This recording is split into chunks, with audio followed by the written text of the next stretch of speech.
how's it going? I am back. I feel like I'm just gonna start the stream all the time like that. I don't know. I don't know.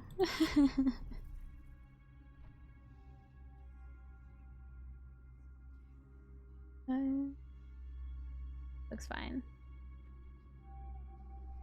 Yeah.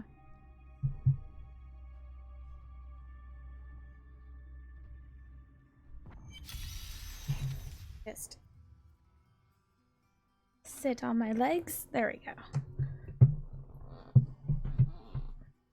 That's fine. I'll just squeak my chair. That's fine. Yeah. Hey, how's it going? I am back with more Diablo, of course. Although I have been thinking of other games lately. That's right. You know what?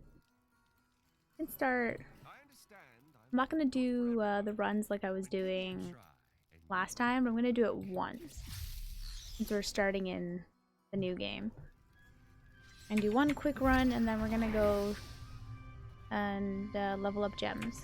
So I figured we're starting off. Hey, Izzy, what's up? Thanks for coming back. Awesome to see you here. How's it going? How's it going?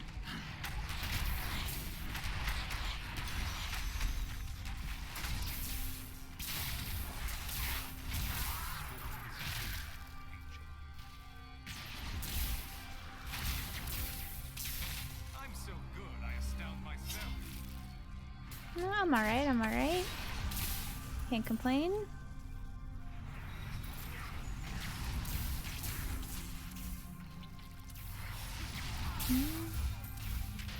Yeah, just gonna do a quick one-time run of this, and then I'm gonna continue with the leveling up of gems. I'm so close to having that done.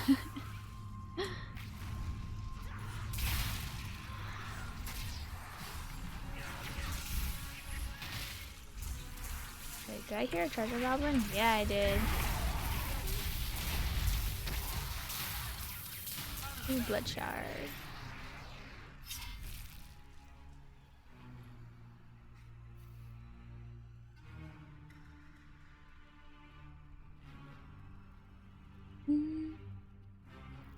No regular chest. And like, not this time. That's fine. Alright, let's go to Act 5. Boop. Oh, have you? Oh no. Actually, I'm gonna sit like this. Stretch my leg out. Okay, that's better. I mean, that's a great thing about Diablo. You can just play at your own pace. So, are you really slacking off? You make the rules. Alright. Where were we at with them? Okay, we got 3 to 56 and we're working on the rest. So 10 more to go. And we getting ancients along the way, which is nice.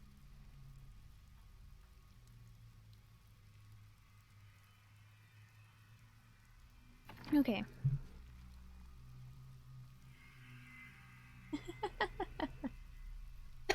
Fair enough, fair enough.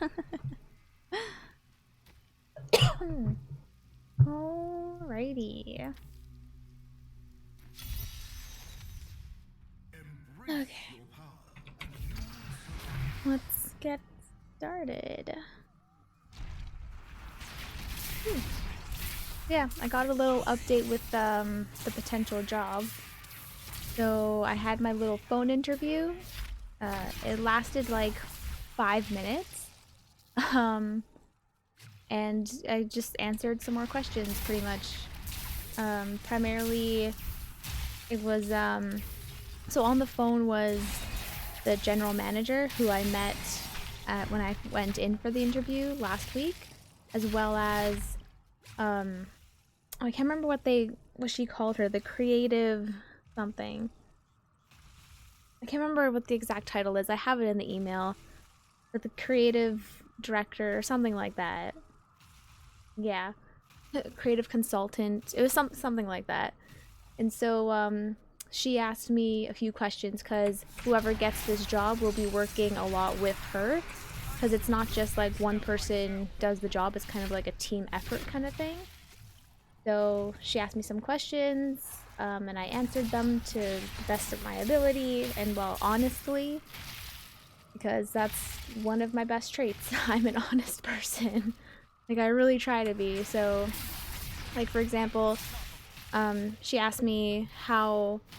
So basically, part of the job is, taking jobs from emails that customers send in or on the telephone and stuff like that. So I was like, well, I'm okay with, answering emails, that's no problem, but not so much with telephones. I don't really have the experience with that, and so on and so on. And they're like, oh, most of the stuff we get is through emails anyways, but we just want to know if you're comfortable with learning to, like, if you're okay with that. And I said, yeah, I'm all right with learning it. That's fine.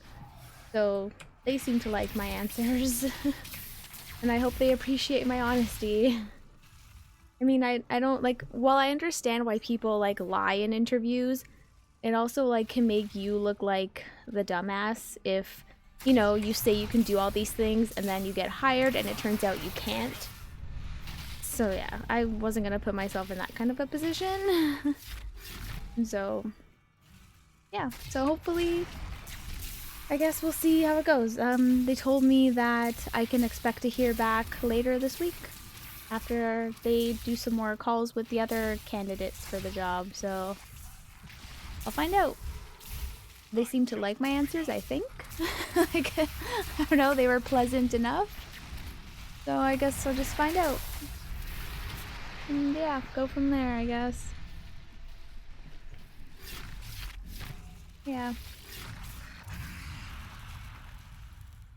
Yeah, I'm still undecided how I feel about it. So yeah. Like, if they get back to me and they're like, yes, we're choosing you, you're the one we're hiring, then, I'm not gonna, like, turn it down. Like, of course I'm gonna accept the job and do it to the best of my abilities, but, like, as of right now, I don't know how to feel about it, because, I kind of like how things are going for me right now, working on my books and then doing the live streaming, and that's all nice. Oh, which, by the way, I was looking at my dashboard on Amazon, and someone bought all 4 of my books, I think today, because it told me it was today. So yeah, I made like 4 sales, which is pretty sweet. It really helped my books in their rankings on Amazon, so that's pretty sweet. So I'll see how that goes. Yeah, like, that's the thing, like, I strive to be an honest person because I just don't like lying. I don't see the point of it. It's also super exhausting to lie. And then I don't have the memory to remember any lies I would tell, so, like, what's the point? You know what I'm saying? Right? I'm thinking it's one of you guys bought my books. That's the only thing I could get. I was wondering if it was, like, one of you chatters in here. But yeah, it was really cool seeing that. So yeah. If it was you, Izzy, thank you. Yeah. Basically, to give a little, like, insider thing, when someone buys a book, it raises your ranking on Amazon. So, like, my first book, it was like, so it has like a ranking overall in books, but then your book can be in like 3 categories that it shows on the page for your book. And so in all those 3 categories for the genre, the books were at like 20,000 or something like that. Like, not very good rankings. But because, bought my book, it rose it up to, I'm like in the top like 1,000 in one of them, Another one, I'm like in the top 2,000 or top 5,000, depending on the book and which genre. So I like got a huge boost in the ranking, so which is good. The higher I get in the ranks, the more visibility my books gain. So it is a really huge deal. So thank you. It means a lot, really. All the little steps help.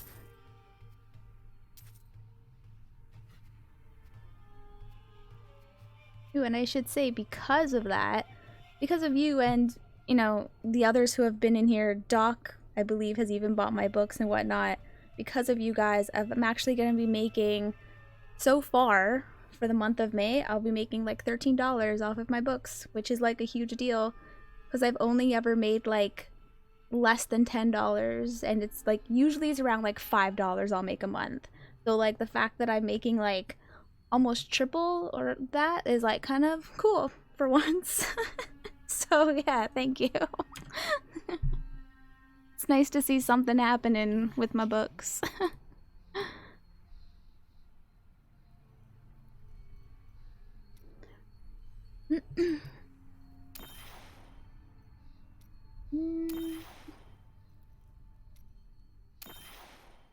Ooh, and there was also page reads a few days ago too, which is nice.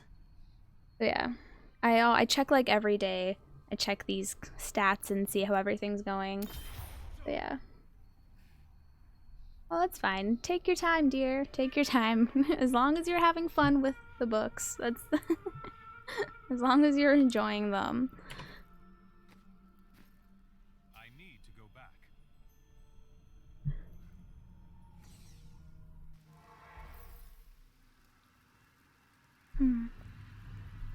I used to be like that when reading, but then I discovered the paranormal romance genre, and now whenever I find a book in that genre, I like devour it.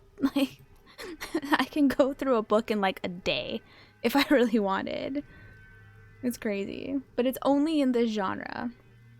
I don't know why. I can't, no matter what I read in other genres, I just can't, it just doesn't get me. So, except for I have a friend who's a writer too. I've read her books. She has it's gonna be a 4-book series, and I've read the first 2. The third one she's still working on, but that's like one of the very rare times I've read a book outside of the genre I like to actually write in. But yeah, when I find a book I like, I just go through it so fast.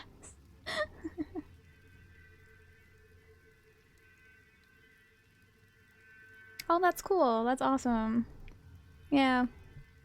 I was wondering how like the glossary would be perceived. So like there's my favorite paranormal romance series has a glossary as well. So when I was, you know, writing my own books, I was like, I want to add that too, so that if people want a little bit more information about things, there's the glossary. And each book I update the glossary too. So it gives you like a little bit more information with like not really spoiling anything. So it's fun. It's really fun.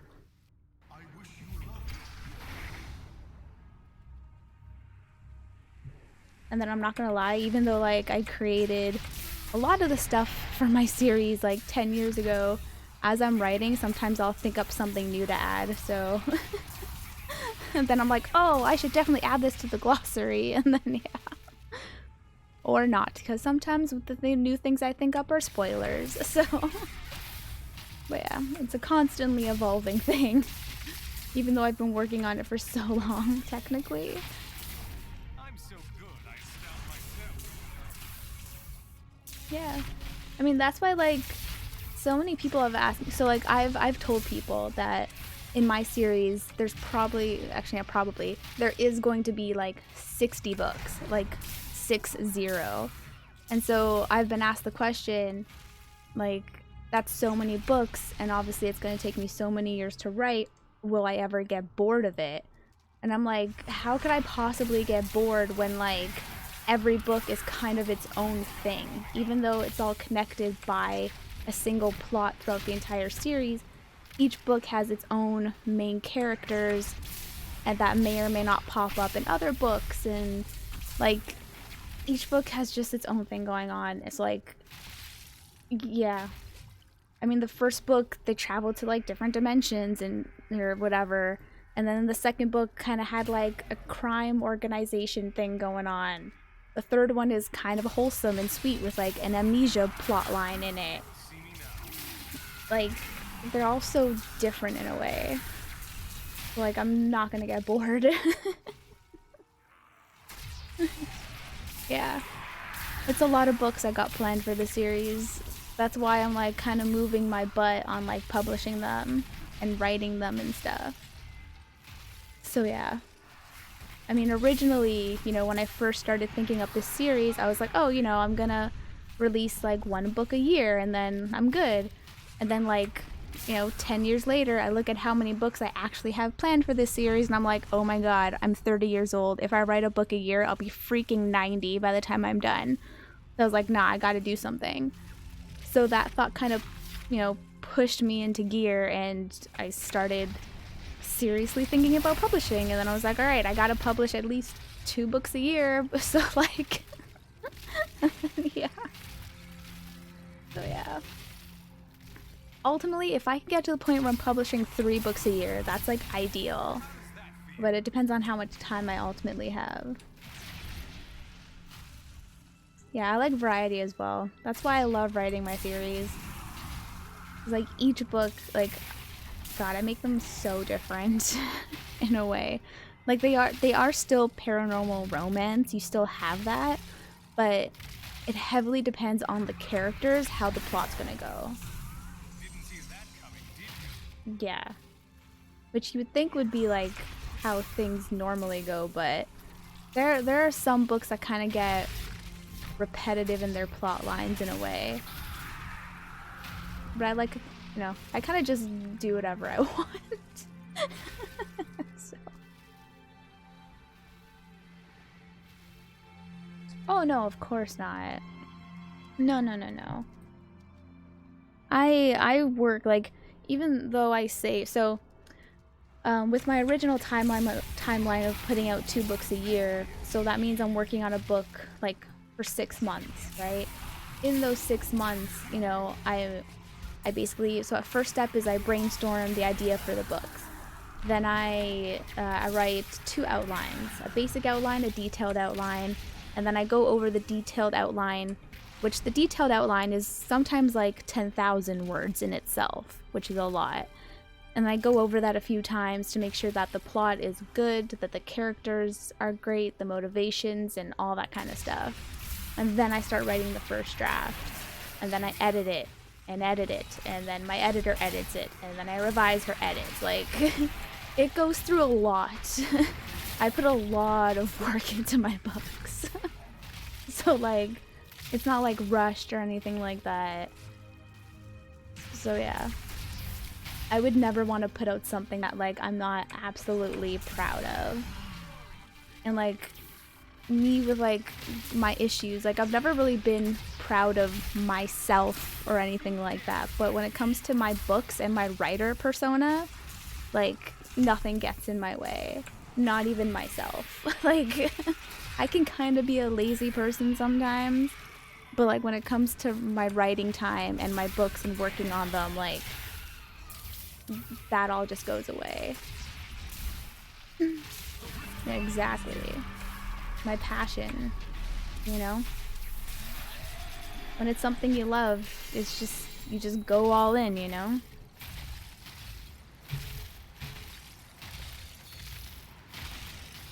Lots of stuff, lots of stuff. But yeah. Oh. I got everything. Yeah. But yeah.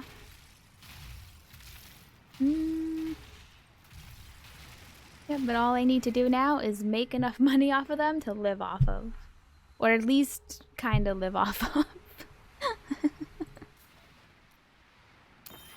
I mean, I've talked about this, so I have a newsletter, and I've talked about this with, like, in my newsletters and stuff like that, but, like, I would only need, like, 500 to 1,000 a month off of, like, to, like, live off of, really. Like, I don't need hundreds and thousands of dollars or tens of thousands. Like, as long as I have enough, I'm good. So if I'm able to make that much, then I'm good. I can just cruise on that for a bit, you know? At least if I make that amount, then I won't have to worry about getting a day job because that's the amount that, well, that'd be half. So like when I was working my full-time job right before the pandemic hit, I was making I was taking like home like 1900 a month, like almost 2000.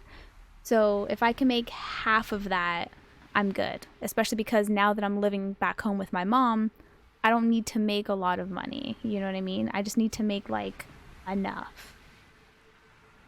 So, and then if I make 1,000, you know, that's more than enough to cover things like my editor, book cover, and all the other like things I have to pay for when it comes to publishing my book and whatnot. But yeah. I've never been one to want to like, you know, quote, make it big or anything. I just want, you know, a nice meager living and I'm happy. Yeah. Yeah, when I was living on my own, my rent was when I first moved into the place, I think I was almost 1,000, and then by the time I moved out, it was 1,100 for a one bedroom.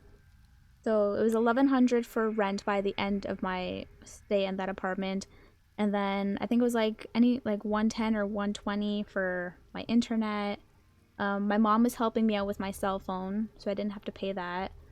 It was already bundled on her bill, so we didn't see the point in taking my cell phone off her bill, so we just kept it. And then I had to pay hydro on top of that, which was like $50 a month.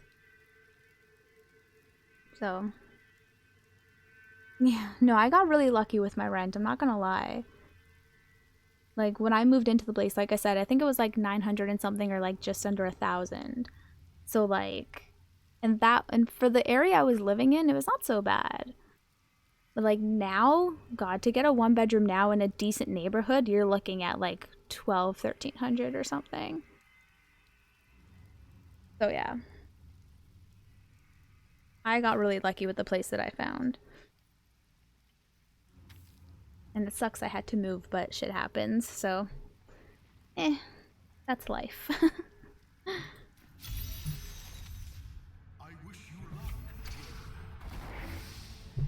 Oh. Yeah.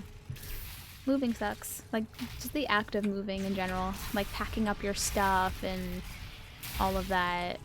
Hiring the moving company and whatever, and moving is tiring. So like, even if I were in a position to, I don't know if I would move out anytime soon. It's just very exhausting.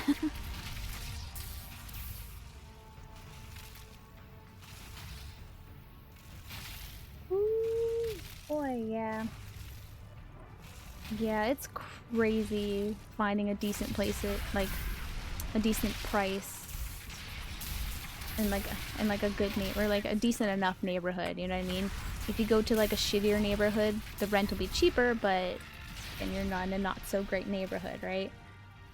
You know, not that there's anything wrong with that necessarily, but I already grew up in the ghetto. I'm good, you know? It's like I did my time. I'm okay with not having to go back. Ooh, that actually sounds about right for me too. Cause like, okay, so my parents split or separated, whatever, when I was like 10. And then, so then moved in with my grandparents, and from their place, we went into that other place. So that's, what, 1 and 2, 3. Yeah, I've moved about like 4 times in like, in my entire life, I think? Something like that? So like in what, 30s, or, no, actually, if I was maybe 20-ish years? Yeah, about that. I'm similar, I guess. Yeah, moving sucks. I mean, if you're moving, like, yeah.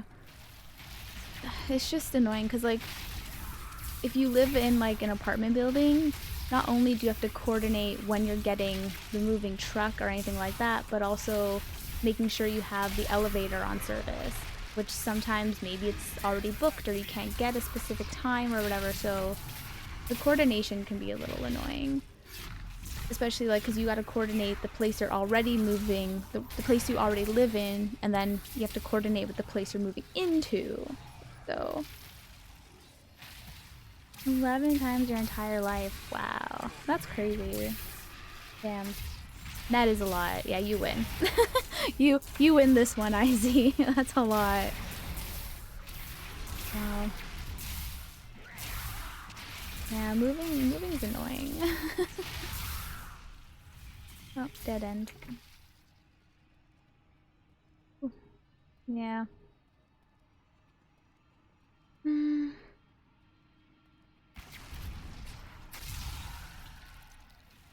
I figure I'm thinking I might move maybe another 1 or 2 times for the rest of my life. Yeah, that makes sense. A lot of people move for their job. I mean, that's what I did. I mean, I probably would have stayed living with my mom if the place I worked at wasn't so far. And so I moved a bit closer to my job, and yeah. And then 2 years later, the place where I worked moved even further away, so that freaking sucked. I went from like taking me like half an hour to get to work to like an hour and a half, sometimes 2 hours. Just one way, so like up to 4 hours total, and like an ideal place? Well, if I'm daydreaming here, and let's say I had, just quote, a lot of money, my dream place would be to move downtown Toronto. Like right in the heart of downtown Toronto. Like near the CN Tower and the Sky Dome. Like I love downtown. I would love to live there. But that would be like a lot of money. So I don't know if that'll ever happen. But if I'm talking more realistically and probably more within like the realms of reality, a nice 2-bedroom apartment would be up my alley. Like I'm not big on like owning my own property like a condo or a house. If I'm renting for the rest of my life, I'm perfectly fine with that. I don't care. I mean, I'm never gonna have kids, so it's not like I need to plan for a future generation or anything like that, or so yeah. I don't care to own property. And I'm not gonna like buy like a condo or a house. Actually, it would never be a house. I prefer a condo. I would never buy a condo just to like own a condo if I couldn't like legit afford it. You know? Yeah, so.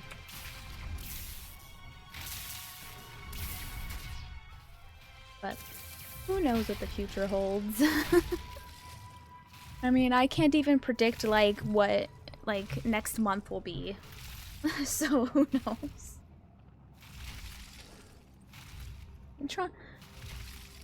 Yeah, Toronto, I mean, as for like downtown Toronto, if you've been in a big like in another major city's downtown area, it's like the same thing. Pretty much all downtown major cities are like the same, except for the only difference is they have like their special buildings or monuments. Like Toronto has the CN Tower, for example, but yeah.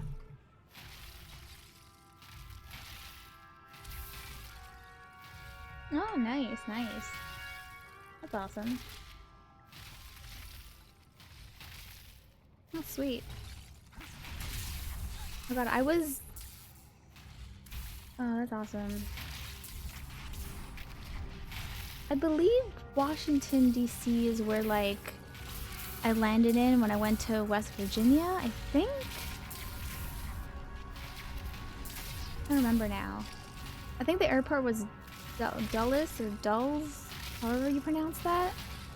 Is that where I'm thinking of? Was it Washington? I don't remember because like I didn't stay there. I was just I flew in there because that's where I was told to fly into, and then I got picked up and drove to West Virginia. Yeah, okay. Okay, so I was right. Yeah, yeah. So I was, yeah. Yeah, like a couple years ago, I think, I went to a writing retreat in West Virginia, like up on like the mountains and shit. It was freaking gorgeous. And so someone picked me up from that airport and we drove all the way up there, and beautiful. So beautiful.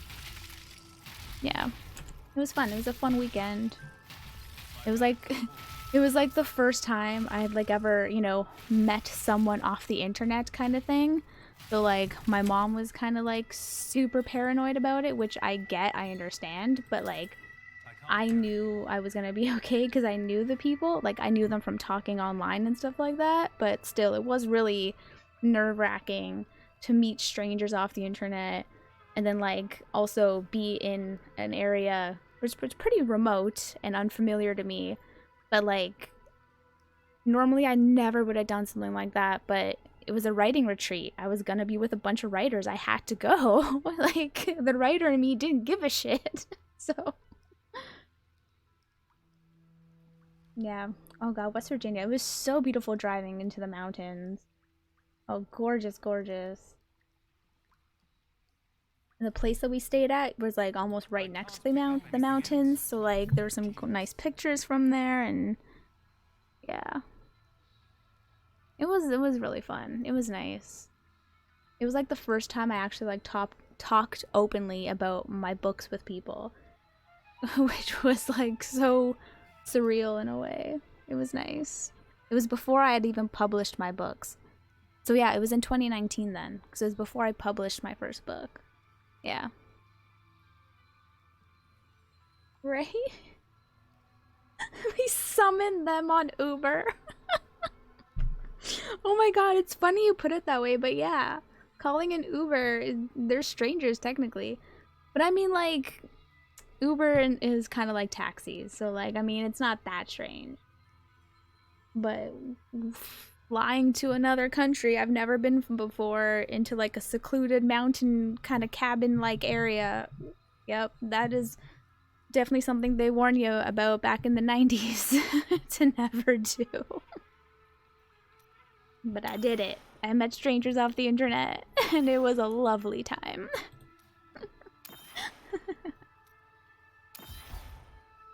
I mean, I gave my mom the address and like all the information she needed, so like if I went missing, she knew everything. But it was fine. Yeah, it was a lot of fun. It was.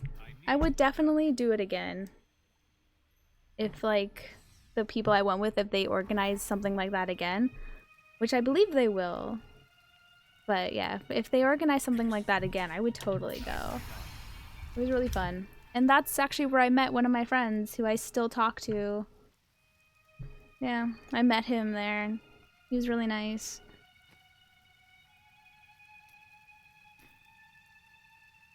That was fun.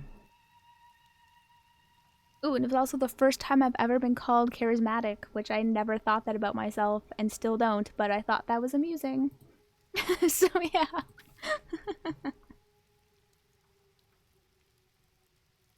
Yeah. Like, it's so interesting that, like, growing up when the internet first came around, you're always warned, you know, about people on the internet, that they're predators and, you know, they're gonna, like, kidnap you or shit like that. And then, like, nowadays, like, some of the best friends that people have, they met online. You know what I mean? I love it. It's so, so fascinating. But yeah, I've made deeper connections with like people on the internet than like my own family members. Oh, of course there are. Of course there are still weird people. But yeah.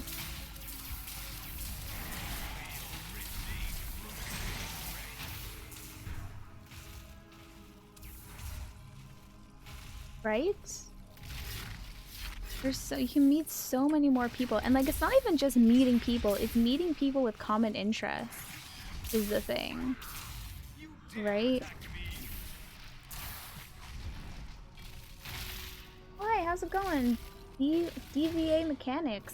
And thank you for the follow. I super appreciate it. And how you doing? Welcome to the stream. We just talking about random stuff over here. How's it going? How you doing?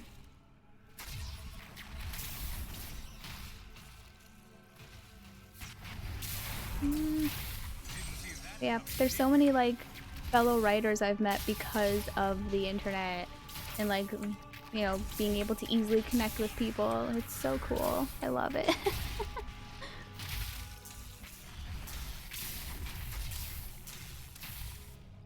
Right? The internet. The internet is a gift and a curse.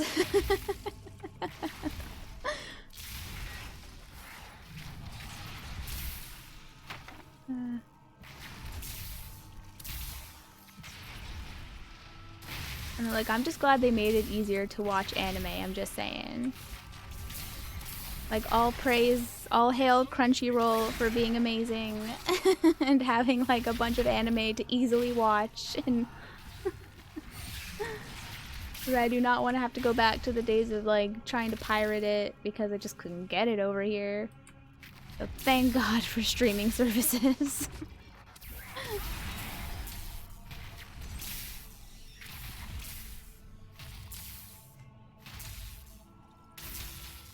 Right? All the anime at your fingertips. All of it.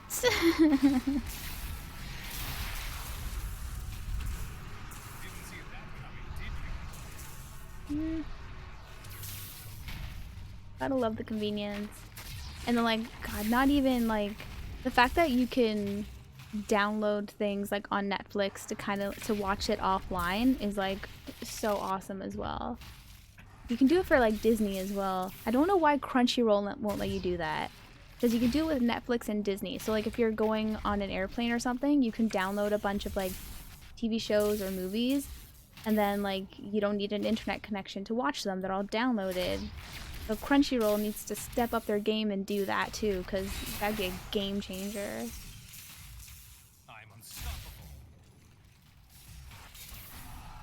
Yeah, I'm sure everyone does. Like, it's so convenient to do that.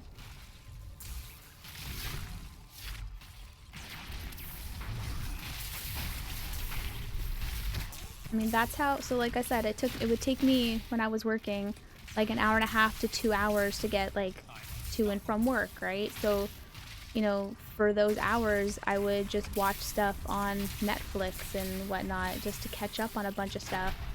That's actually how I watched a lot of anime on there, because I had so much time, you know, 4 hours of like traveling. So I was like, hey, I'm gonna finally catch up on some anime. And Netflix has, well, Netflix Canada has some really good options. So I was like, hell yeah. I watched like all of Kill la Kill that way and Gurren Lagann. I started JoJo because of that. Yeah.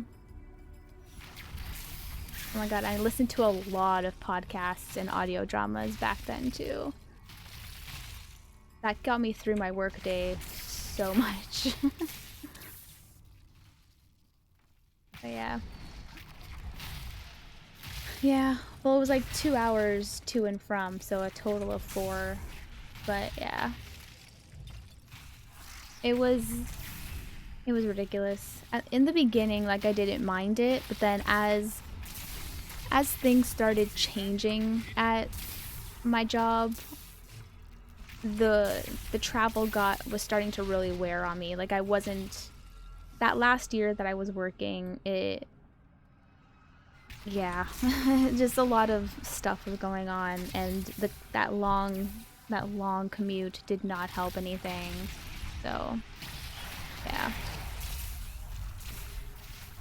it sucks, but whatever. Yeah, the thing is, it wasn't, like I said, it wasn't so bad in the beginning because I really loved my job, so I had no problem. But then shit started happening and I was like, well, I wasn't happy anymore. So then, you know, the traveling just became a nuisance. I didn't really, you know, it wasn't something I could tolerate anymore because I just wasn't happy at that place. So, yeah. And then, yeah. And then my anxiety really started to kick in, and well, kick in again, I should say, because that was fun. And yeah, that last year of working at that place was just not, it was just terrible. But it is what it is. Oh yeah, I forgot I was full on blood shards.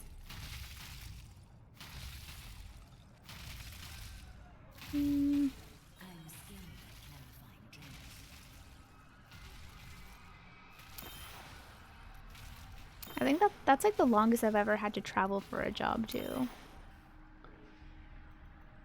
The thing is, I don't think it would have been so bad if I was driving. Like if I could drive, it would have only taken me like 45 minutes, and I don't really care being stuck in traffic. That wouldn't have that wouldn't have bothered me, but the fact that my commute like is just that long sucks.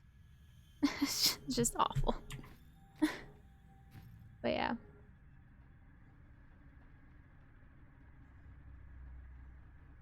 Oh really? Hmm.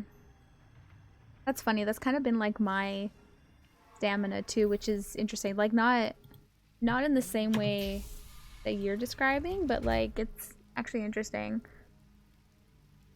So like the first full-time job I had, I was there for about 4 years, and then the company was like letting a whole bunch of people go, so I lost my job, and then I was unemployed for like another 4 years, and then that's when I got this last job I was at. Again, was there for another about 4 years, and then I don't know what it is about that time frame, but that's interesting.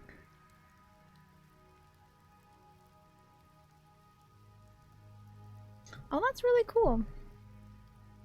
That's awesome that like you get the opportunity to do that. That's really neat. Yeah, there are some people that just can't sit still, right?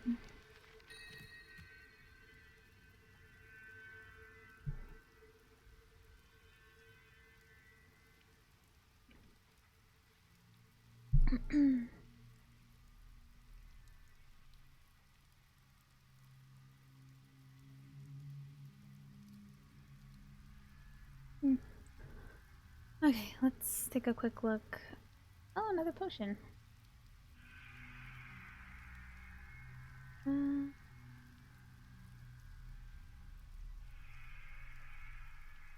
oh, wow. So what, you could like potentially be working like all over the world then, right? Or like where, okay, if you had the option, where would you relocate to? Like if you had like any any place in the world, where would you want to be? Where would you want to be relocated to?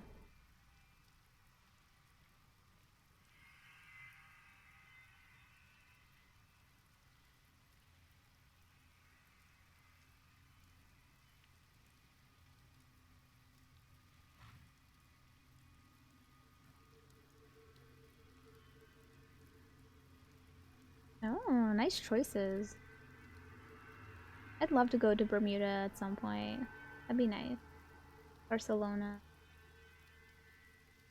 Barcelona would definitely be a nice place too. That's awesome. Hmm,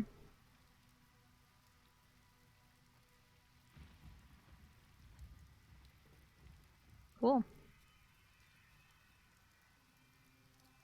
So I'm guessing you like the warm climates then, right?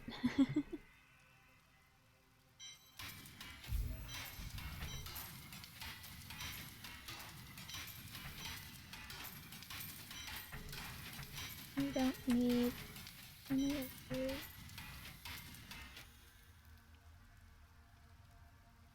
Okay. Yeah. Budapest is an interesting choice for sure.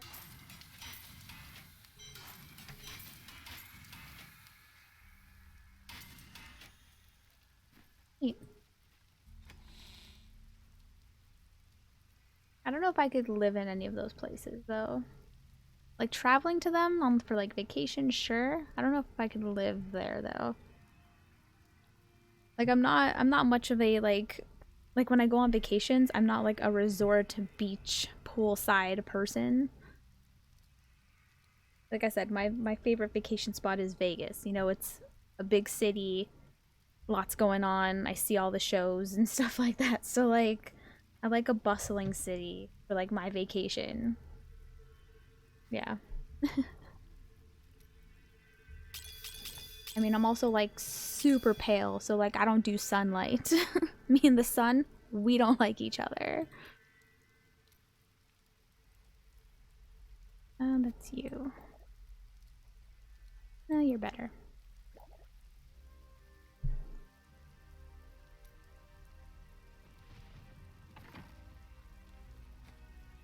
Don't need you.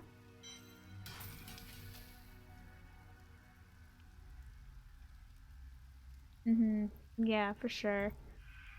I really want to go to Europe one day. Like I want to like if I had the money, I would like spend a few months in Europe just hitting all like the major countries and cities, you know what I mean? And just eating all the food. I want to eat and try all the food in Europe like so badly.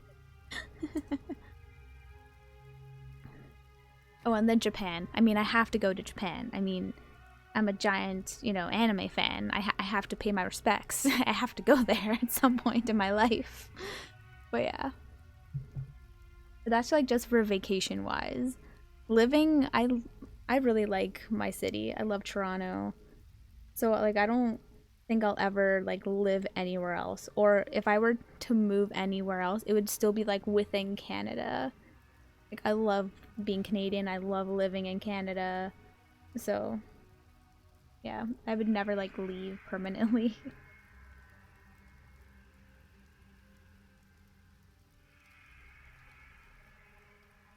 Oh my god. Okay. Oh my god, no. That's too much. 20k too much. Jesus. Yeah, Japan. Gotta, you know, as an otaku and a weeb, must go to Japan just once. But yeah. Like, of course, Tokyo would be, like, obviously the main place you want to hit, but, like, I really want to go to, like, Kyoto and, like, out further to, like, the more the countryside to, like, see more of it, like, of that. And I'm not much of, like, a landscape or architecture kind of person, but, like, something about Japan, I just really want to see it. Or even, like, other places like China and stuff like that, or Thailand. Something about, like, all the different shrines and the buildings there, which is weird because like I said, I'm not really into like architecture and like stuff like that, but when it comes to like Asian countries or stuff or whatever, like something about it just really draws me, like the culture of it, fascinating. But yeah, one day, maybe one day, but like I'd have to be like the thing is I don't like flying. So like I'm a very fidgety person and like that goes up by like 1,000 points when I'm on an airplane. Not because like I'm afraid of flying or anything like that, but I don't know what it is. I'm just like super fidgety and I when you're in an airplane in your seat, you don't really have a lot of room. So I can't really like fidget or sit in the weird positions I like to sit in because I don't have the room to do that. So yeah, airplanes are super uncomfortable and I don't like them. So, oh god, yeah. So I would have to get like first class or get the pod where you can like lie down and shit or something. So I'm probably not going to Japan until like I get super rich or something. Cause yeah, I wouldn't be able to take 20-hour flight. I wouldn't be able to do that. I think the longest flight I've been on is to like Vegas, and flying to Vegas is like a 4 or 5 hour flight, like 4.5 hour, 5 hour, like something like that, and that is like the max I can do. Like by like when we're just landing in Vegas or when I'm coming home from Vegas, like I'm so like anxious and like itching to run out of my seat, like yeah.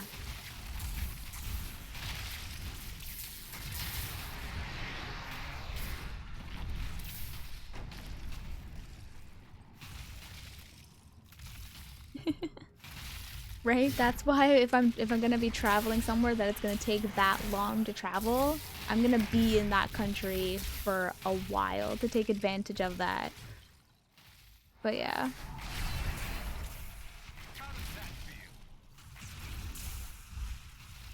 You know, or maybe I'll get lucky and someone will invent teleportation and then I'm good. You know, just instantly be in the country I want to be in.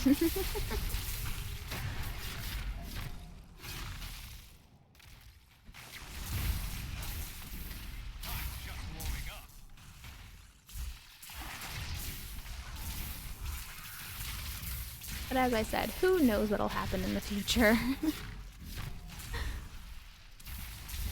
I have no idea.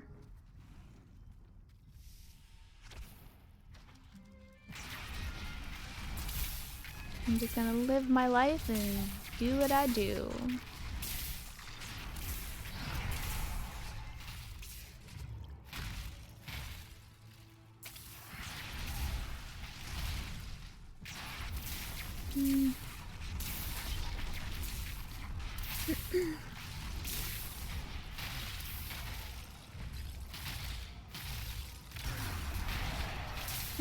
I can imagine.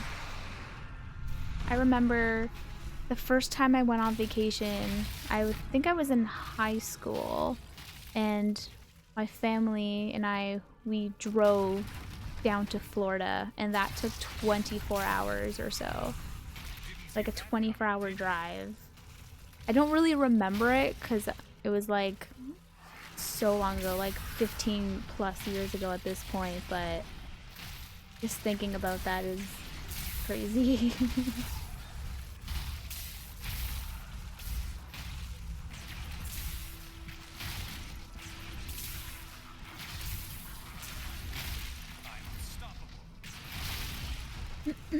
Oh, interesting map.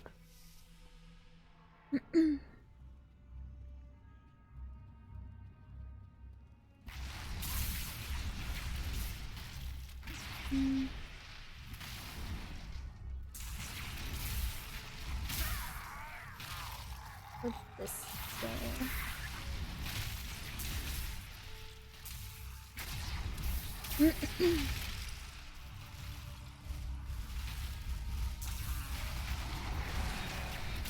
Oh, really? Only 20? Wow, that's interesting. Huh. Was it like 20 people on a full plane, or was it like kind of empty? Like, was it a small plane?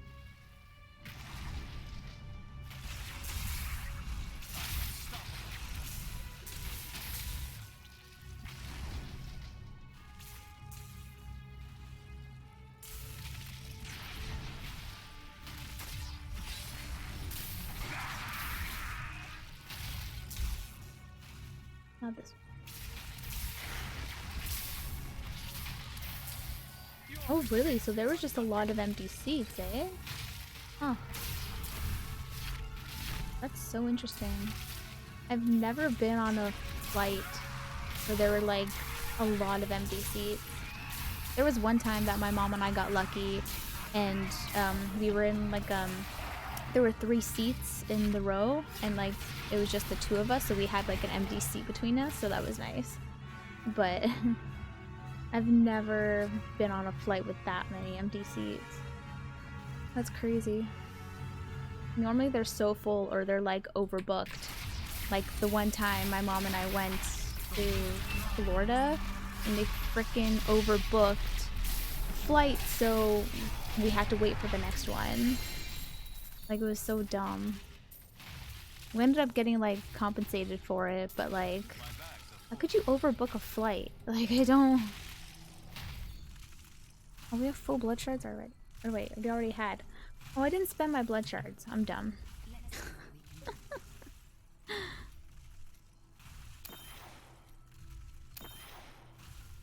Oh, no way. Oh my god. That's crazy.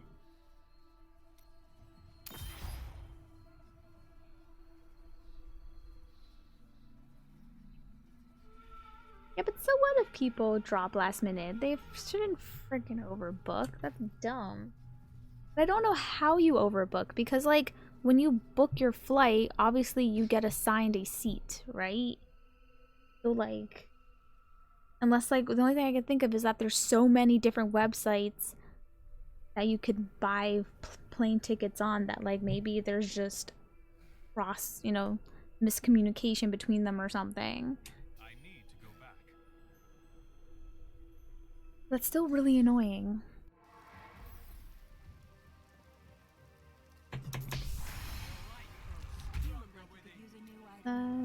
No, we got the chest. We can go pants. Pantaloons! I can't pick up anything else. No, that's true, but still, I mean, you're still assigned, like, even if you don't know what your seat is, the system still has you in a seat, even if it's like not been, um, what's the word I'm looking for? Oh, I can't think of the word I'm looking for. Like, at least I thought that's how it worked. Right? That they still assign you a seat, and then, like, when you go to check in, then they're like, hey, this is your seat unless you change it, right? Like, unless that's just not how it works. But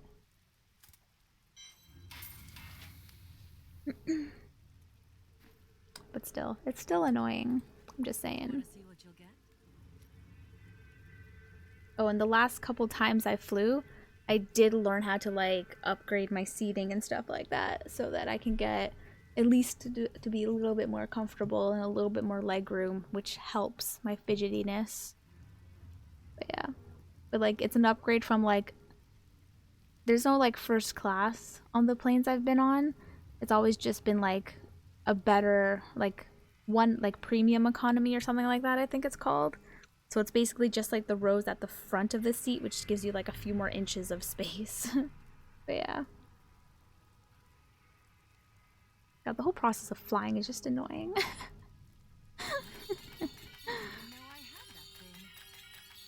can't carry anymore. Ancient? Not ancient. Boo.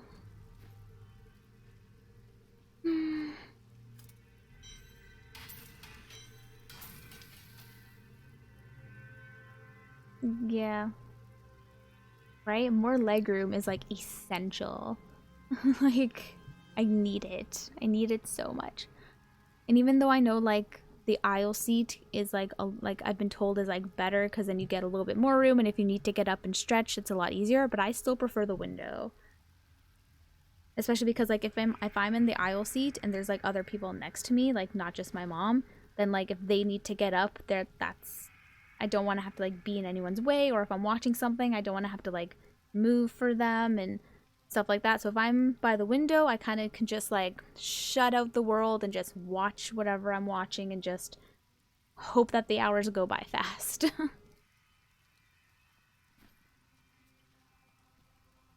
see what happens, shall we? Well, isn't that nice? That is too expensive. Yeah, if I ever become rich, it's first class every time. I don't care. Like, if I were rich enough to, like, spend frivolously or whatever, I would, like, buy a jet. You know what I mean? I'd be one of those rich people just so I could have my own plane and not have to worry about anything. If I had a bajillion dollars, that's what I would do.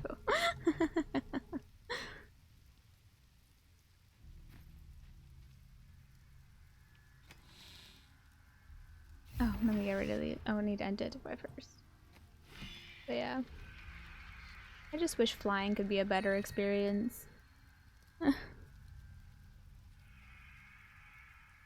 don't know, I've never been first class. First class has never been, like, an option on the flights I've been on. So, like, I have no idea what first class even is. But I can imagine, and I've seen movies, so I can only guess.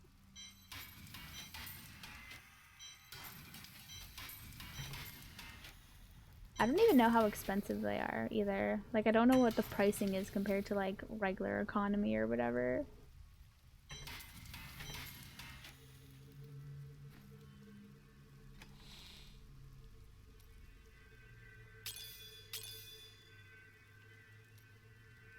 Okay,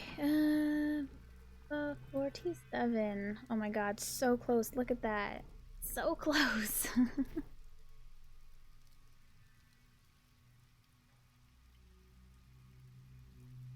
Oh my god. Just like once in my life, I would love to like get one of those like pods or the rooms or something. Just once to say that I've done it once. You know? Be a lot of fun. Need to stretch my leg. Or not stretch them, curl them. Okay. Okay, there we go. Oops. There we go.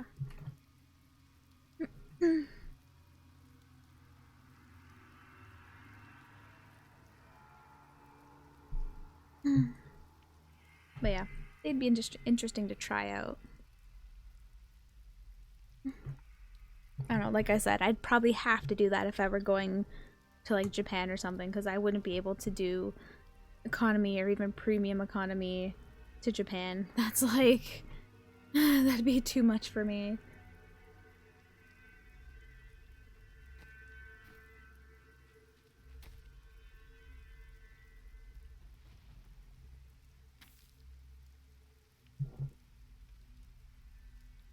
Okay. I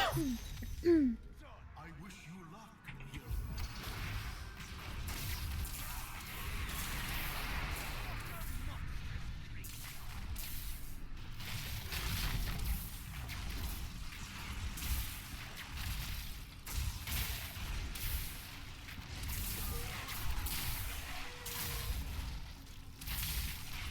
Oh, this is a weird short map, isn't it? Yeah, it is. Like, this map is so tiny, it's so weird.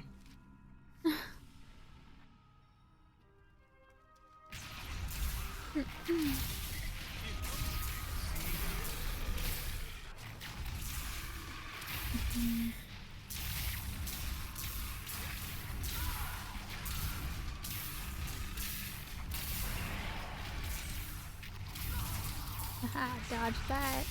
Oh god, there's too many. If only you could see me now.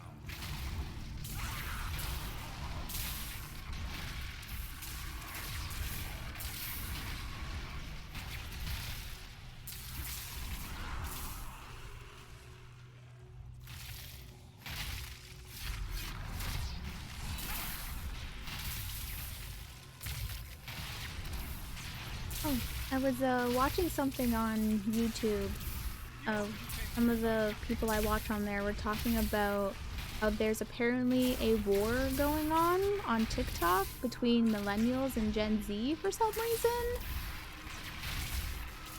I'm not really on TikTok, so like, sure. But I also find it kind of funny that like, I thought that millennials and Gen Z have like a lot in common, so I don't understand why they're feuding. But apparently that's a thing going on right now. So yeah. TikTok war. That's what I heard. I don't know what that means necessarily. So I guess videos or TikToks or whatever are being made making fun of the other generation, I guess. I don't know. I don't know the details. I just heard people talking about it on YouTube, so. But yeah, it doesn't make sense to me. Hey now, we'll all be helpless if the Wi-Fi goes out, alright? Anytime something happens to the internet, it's like my life is over. So like, we're all screwed. I just don't understand the point of like, I don't know, making fun of someone for being born in a specific time period as if that like defines them in some way. Like it's so weird to me. I mean, technically, like I'm a millennial, right? But like I don't really know what that means necessarily. And it's kind of funny when like I hear people define millennials as if like that just defines me entirely, and it's like, I don't know.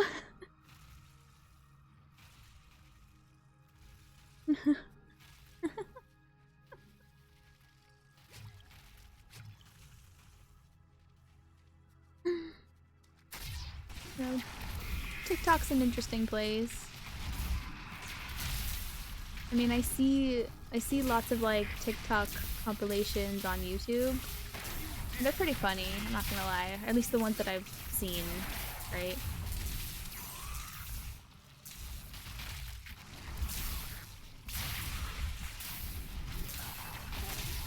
But then again, the ones that I see are like based off of like anime or whatever, so of course I'd like them. Yeah. Well, how old are you? Are you around like the same age as me? Then yeah.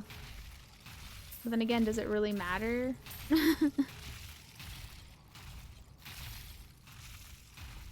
I mean, people tell me I'm a millennial, which yeah, I mean technically is true, but like, does it matter?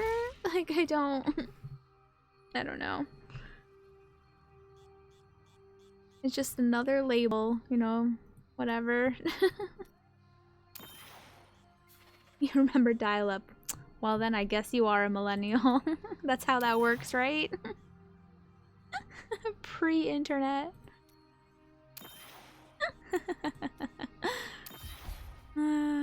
That's funny. I need to go back. I don't know, I just find it funny when people have these like generation wars. Who cares? Older than Google. Oh my god, you're right. We're older than Google. Oh dear god.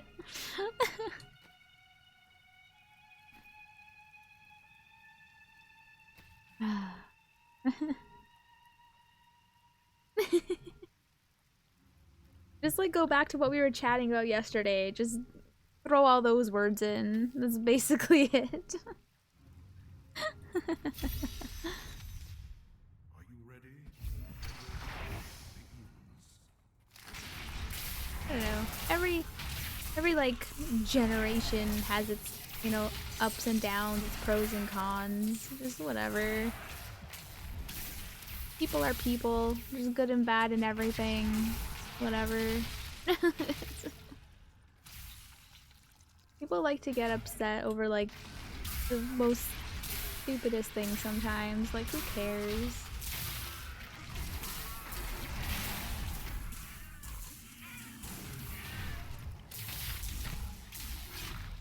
Just be you, you know? As long as you're not hurting anyone, just be you and be happy with that. Who cares? You know? Rotary phones. Okay, now that's going a bit too far for me. I never had rotary phone, so never had to deal with that.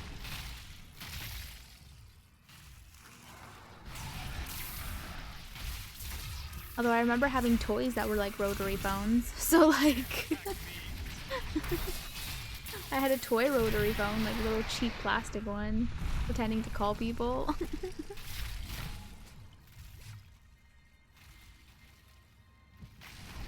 At least I think I did. Like, I kind of remember it.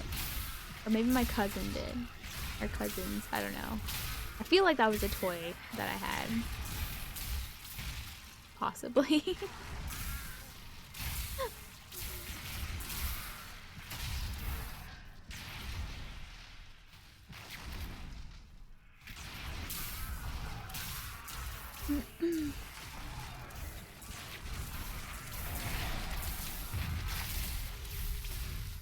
Just warming up.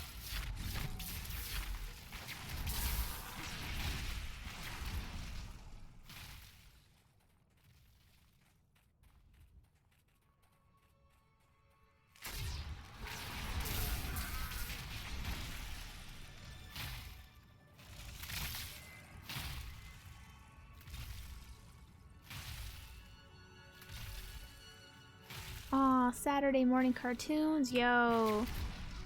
4 kids, am I right?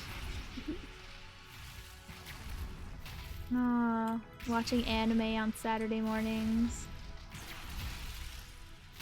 So awesome. And then watching anime in the mornings during the week before going to school, like Sailor Moon.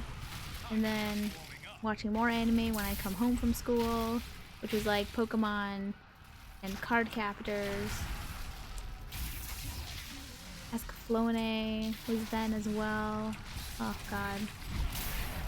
So good. And then late night was Gundam Wing, baby. But yeah, Dragon Ball Z was on in the afternoon too, after school.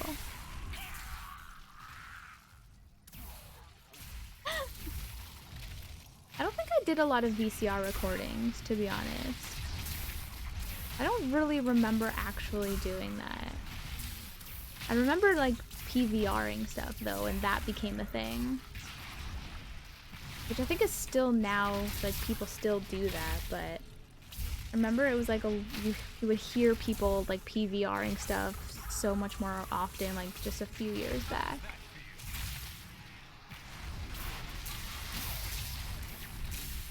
Yeah, I don't remember recording on the VCR. I guess I never cared for anything, or like there was nothing I wanted to watch that I had to record, I guess. Yeah, see, I never watched the Cartoon Network, like at night like that.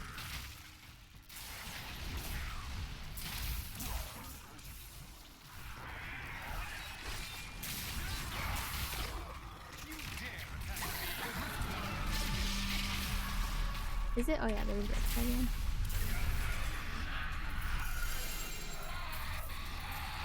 Ooh, although, actually that reminds me, there's, this website, that I haven't watched it in, like, years and years, but, like, it's called, Toonami Aftermath, and they play a bunch of, like, anime and old cartoons like that on there. Yeah, Toonami Aftermath is what it's called. I remember watching that. Wait. Wait. There's a red thing on my screen? Oh my god, I got a Primal.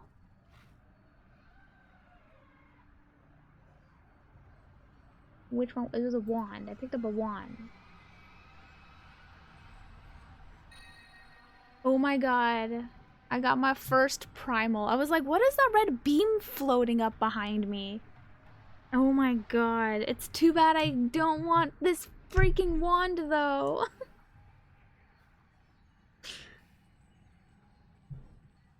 Oh. But that's cool. I finally got one. Yo. I was starting to think if it was a myth. But no, they exist. Proof. That's awesome. To be hardcore.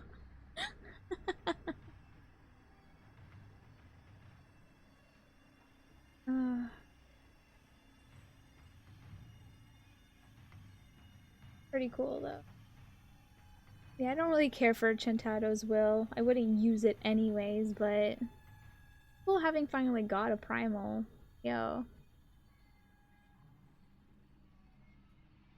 Oh my god, 1000 int though. Right? That's not bad. And I'm pretty sure the reason why my wand is better is because of the crit gem, right? Yeah, that's why. Without the gem, I'm curious. I'm gonna remove the gem and see. Pick up everything. Oh, that's sweet. Oh, I got the source too. That's funny. Okay. Yeah. Oh, that's right. I forgot you can do that. Right. Forgot you can hit shift. Yeah, thanks for telling me. I forgot that was a thing.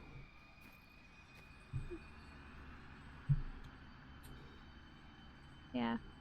8.8.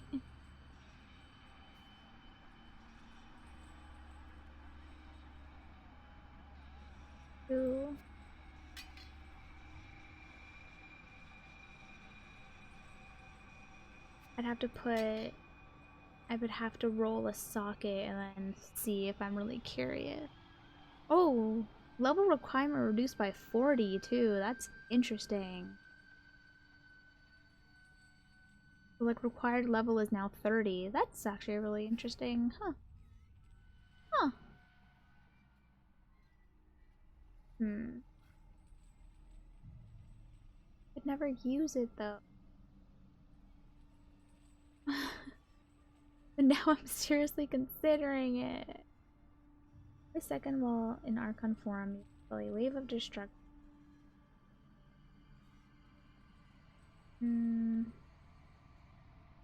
Every time you hit with an attack while not an Archon, 5,000 weapon damage is added to destruction, stacking up to 20. So I don't have to use Archon.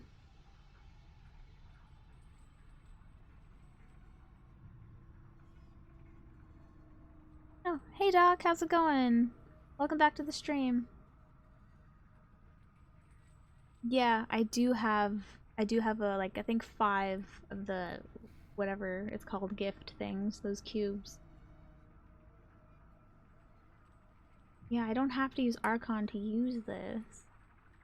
Because I mean, I do have, like, kind of funny that I got the offhand, but I do have, okay. Alright, we need to see what I got in my stash. Because I know I have, I think, another offhand. Okay. Okay, okay, okay. Interesting things are happening. Doc, you came in at a good time, sir. I mean, let's see. What else did I get by it? Funny, I got a belt for Archon too. Stop it, Blizzard! I'm not using Archon.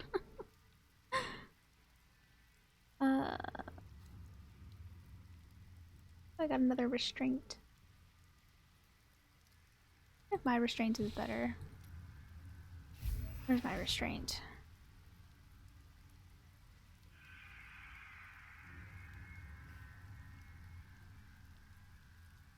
Yeah. Anything else over here? No. Okay, you go there. It's funny how this looks like a lollipop every time I look at it. Okay, let's get rid of the rest of these things. So they're out of my way.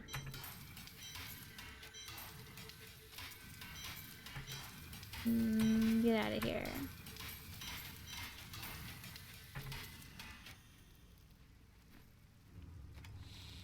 Let's see. Yeah, see, I have. See, oh yeah, I already do have an ancient. Look at me being an awesome little hoarder. Okay, we can get rid of this one. Actually, I like to keep things because I'm a hoarder, so.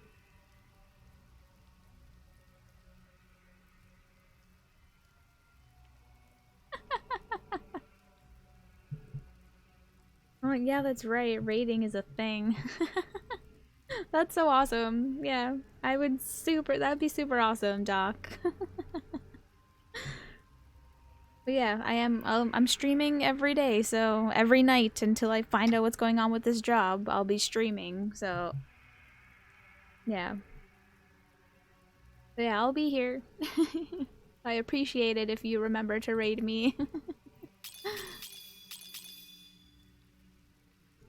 Okay. Let's me see. Okay, so. Okay. That's what I was thinking. You. Oops. No.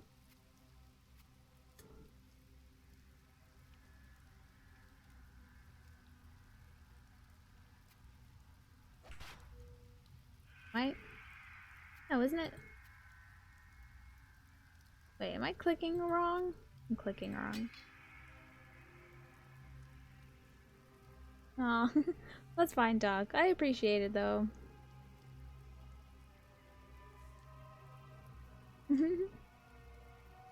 Wait, do I forget how to use this? Use this item to select the unsocked weapon. Socket. Do I not? There we go. That was weird. It wasn't working. There we go. Yeah, that was weird. For some reason, it wasn't clicking right. I don't know. But there we go. Yeah, I'm just gonna take the gem out of there, baby.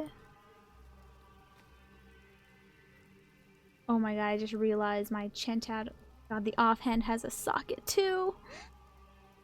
So happy. Okay. Oh my god. Alright. Alright. Boom. Boom. Oh my god. Oh, wait. See the buffs. Oh, 2.2. Jeez. That's really cool.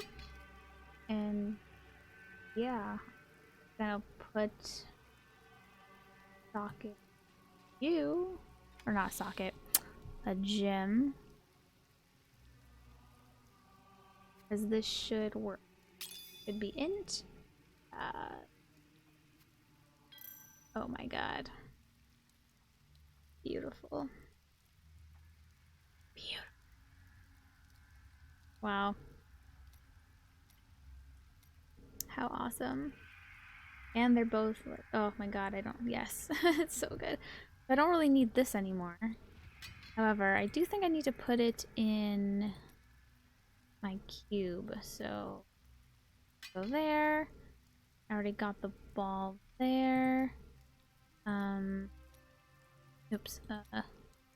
You, I'll get rid of. I'll keep the ancient one. I don't need to keep you. Actually, no, you're the one. Actually, I should keep that one. Yeah, we'll get rid of those. I'll keep you in case. Whatever. Okay.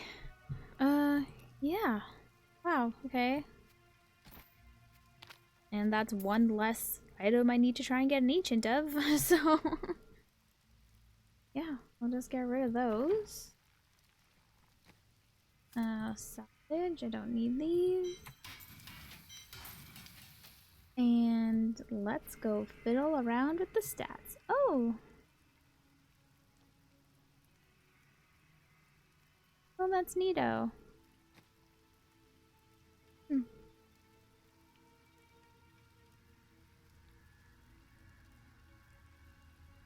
Production.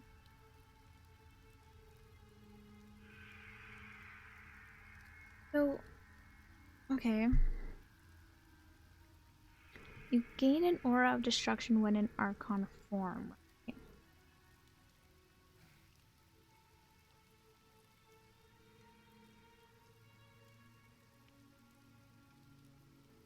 How does that...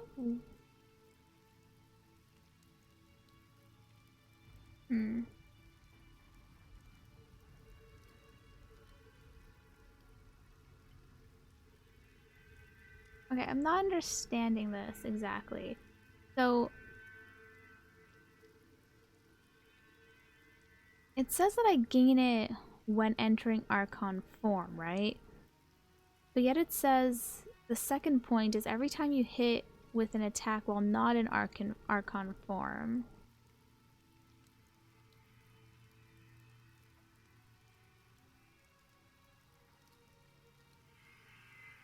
So does that mean it's 4,000 when you're in no, I don't get it.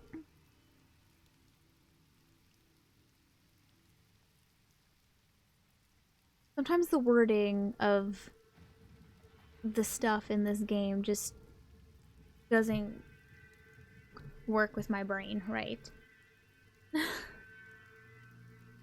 Do I have to be on Arc? Already spacing it. No problem, Doc.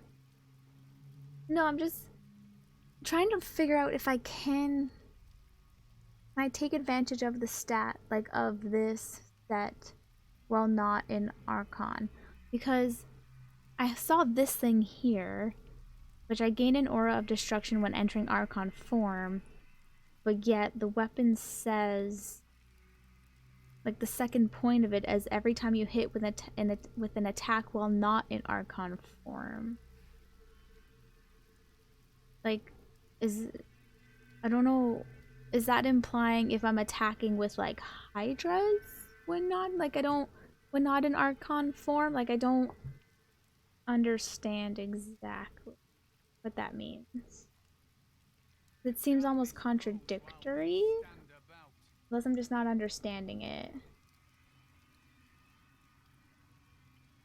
Because yeah, sometimes the definition on some of these things, yeah, I'm just not getting it.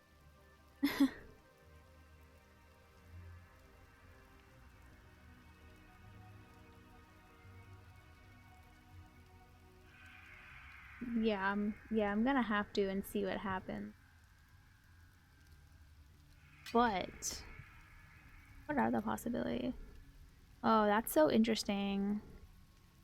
That, like, wow, if you roll anything on an ancient, or sorry, on a primal, it just gives you the max of whatever that stat is.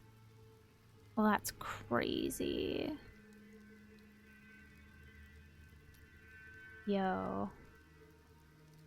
Okay. So, alright.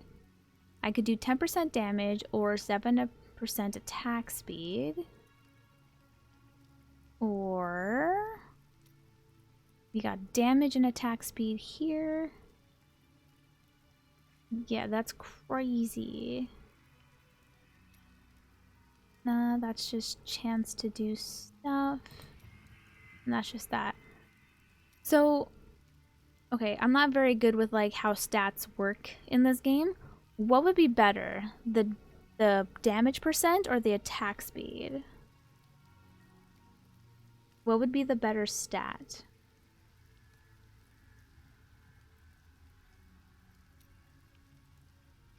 And I think I might want to keep the life per hit and maybe roll the poison. Oh yeah, that's true. I always like ignore the area damage. Attack speed, yeah.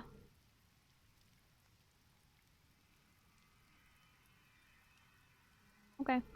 But yeah, I think I'm gonna roll the poison damage and I'll keep the life per hit. I guess. Or do I keep the poison? No, keep the poison damage. What am I talking about? Get rid of the life per hit. I'll be okay. I'll be okay. Yeah. Well, let's go. I guess let's go attack speed.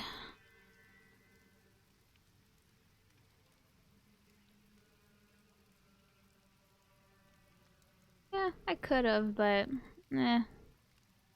that's fine.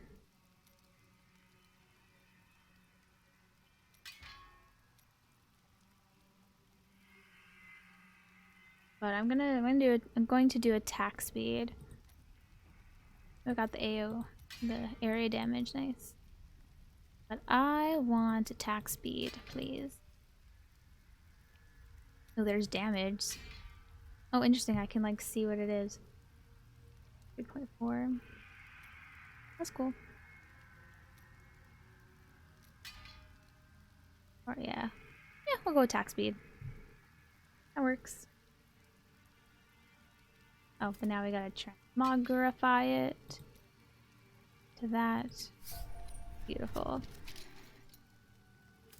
Okay. And let's see. Int is actually pretty high because the max it can go is 1,000. It's nice. Yeah, these stats are usually like, yeah, I don't care for those. So crit hits, we're gonna change this one to, what are the options?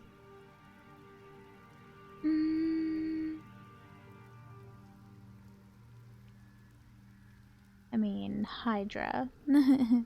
Yes, let's go. Hydras. Hydras all the way. Meteor, nice, but we want Hydra.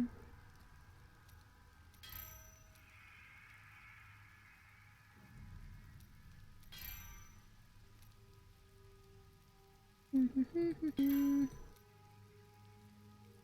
have a force. Shock pulse.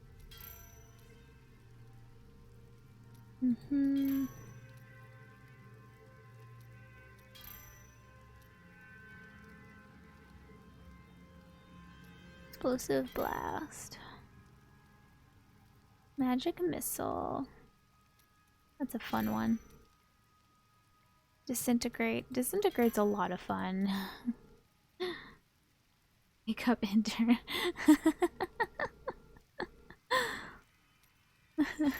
Right? What's that intern doing? Well, I mean, the intern did just give me a primal, so I mean, there is that.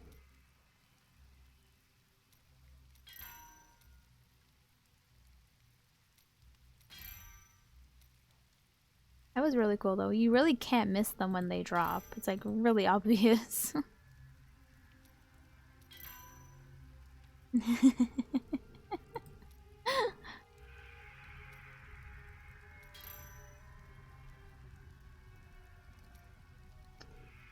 Hydra, 12%. We'll go a couple more times. I'll accept it, but...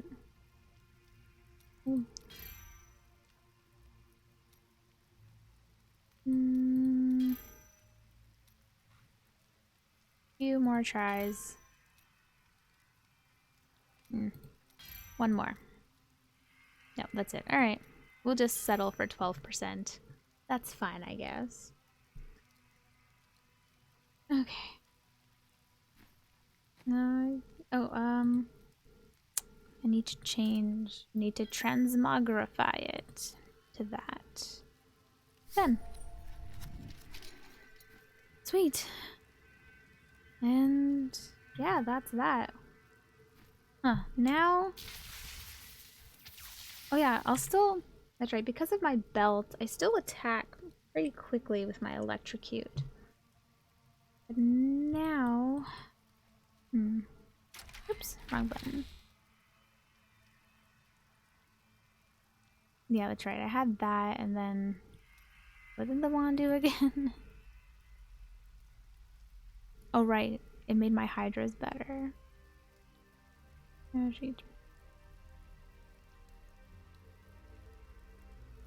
Still better to have this way, yeah. So if I wanted to, I could use something else other than electrocute, but Meh.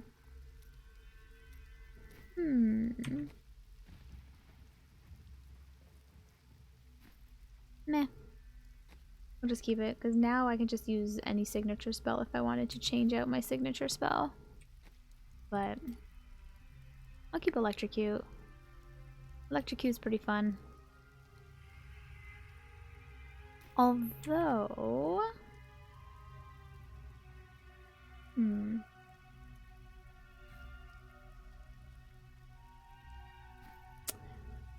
I kind of can't, because this says... That's why. I can't, yeah. I can't change out what I have in my cube. I have to keep the ring for my set. This already gives my Hydra's superpowers, and then that. So, yeah. My cube can never be changed. It is what it is. But yeah, actually I'm gonna save my set while I'm here. Save. There we go. Sweet. Yeah, that's fine. Let's see how this. Yeah, let's go. Let's see how this is.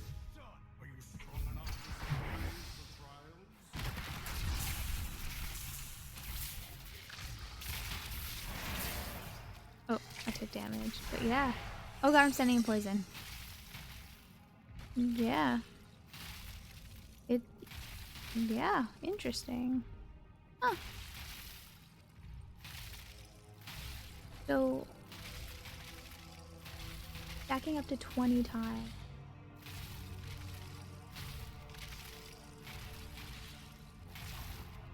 Each time you with an attack will not sometimes dealt added to wave of destruction.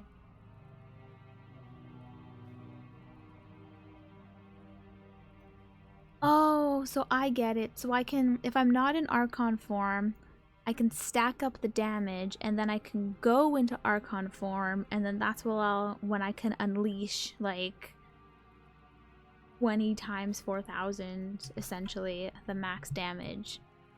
That's what it is. Okay. Now I get it.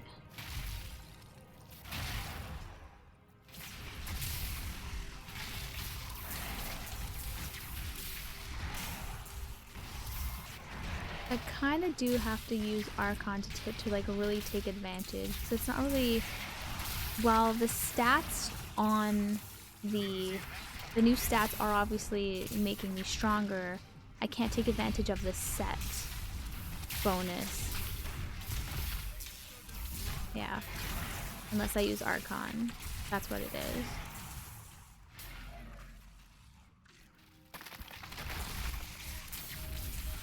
That's interesting, though. So I guess if I were to use Archon, then it's actually, like, pretty good. Pretty powerful because of that. But I really don't like Archon, so that's not happening. Why does everyone have, like, poison and stuff? Like, really? Poison everywhere.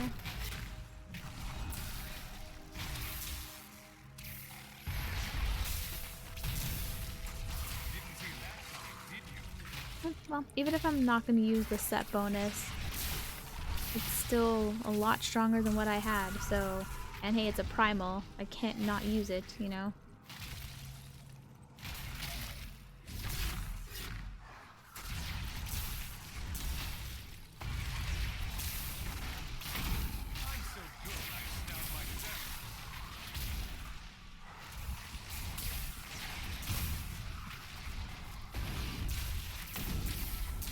I really want to get off this floor. There's way too many poison dudes around.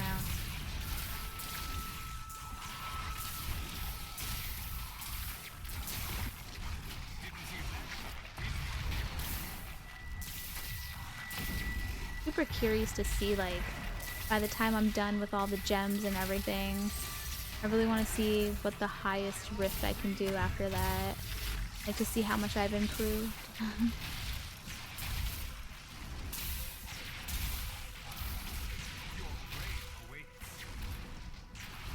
Okay.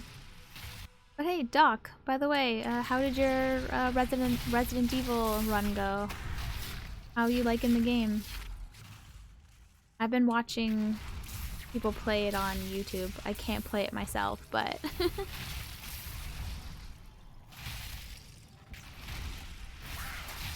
The highest, I think it's like 90 or 91, I think? Yeah.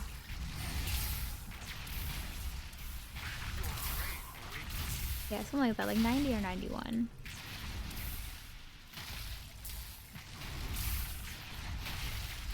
Oh yeah, it's a gorgeous game. Oh my god, I agree with that.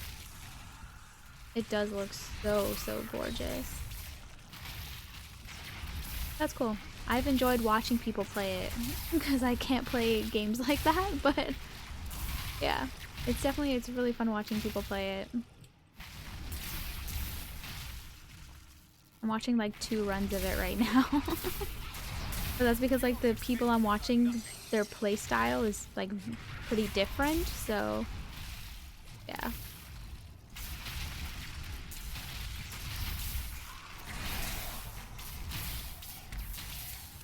But man, that opening scene, can't believe it. After everything freaking Ethan went through in Resident Evil 7, can't believe that happened.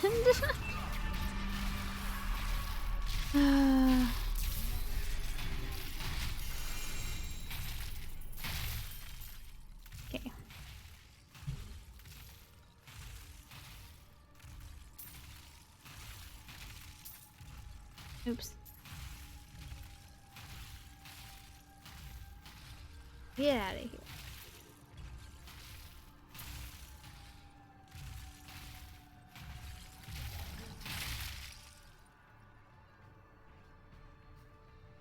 Mm.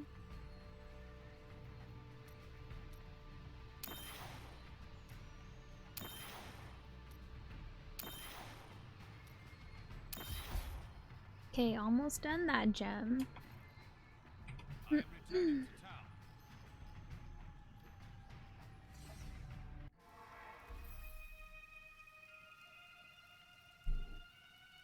Impressive. The light grows stronger within you.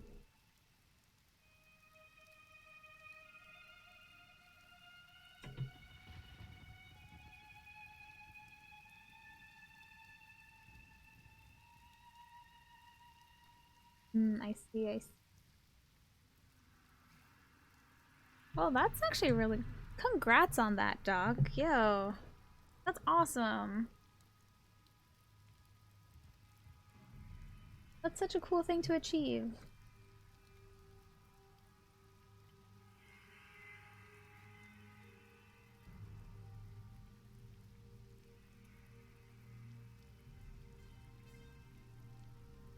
Yeah.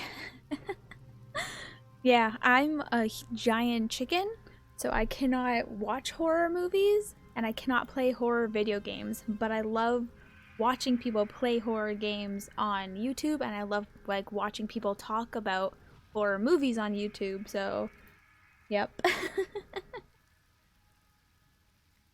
That's really awesome. But yeah, yo, you want to do horror games? Go for it. People love like I think horror games get like a lot of views for that reason, right? A lot of people can't, play the games themselves, so they watch people, right? I mean, isn't that how like PewDiePie became like super huge by playing horror games, right?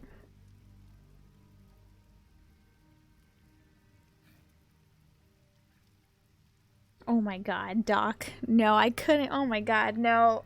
Could never do that. I can't handle creepypastas.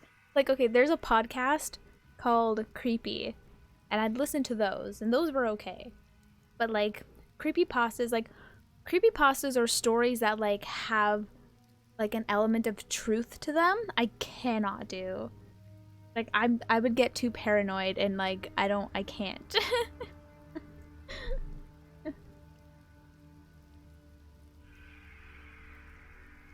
Ooh, but speaking of horror, I love the SCP Foundation and like that kind of stuff, which I would consider like horror.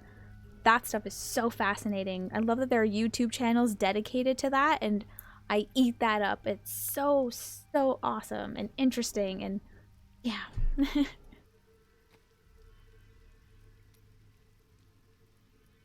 Oh, you didn't know what exactly? I said a bunch of stuff, so I don't know what you're talking about.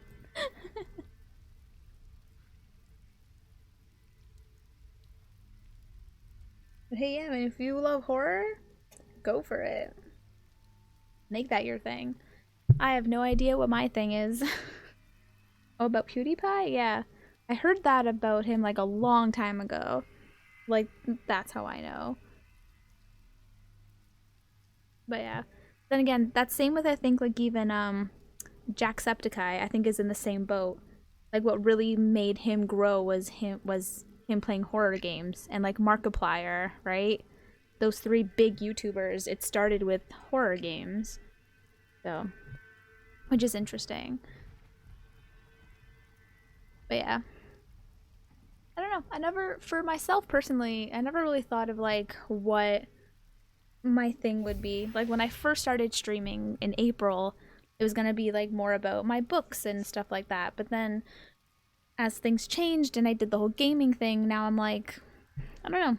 I'll probably just do Diablo mostly, and then if because of talking with you guys yesterday, I thought about maybe throwing in some Terraria, but I think maybe Diablo's gonna be my main thing, and then when D2 comes out, I'll play that, and then D4 and whatever. But who knows? I mean, it depends on how long this will keep my interest.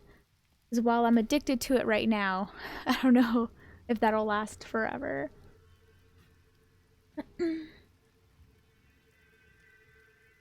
Oh, Outlast? Yeah. Yeah, Outlast, that's another good one that I've watched, not played. There's a YouTuber, Jesse Cox, and him and like 3 of his friends who are other YouTubers. They call themselves the Scary Game Squad, and they play scary games, and it's so much fun because they're really into like the lore, which is what I love about horror games and movies.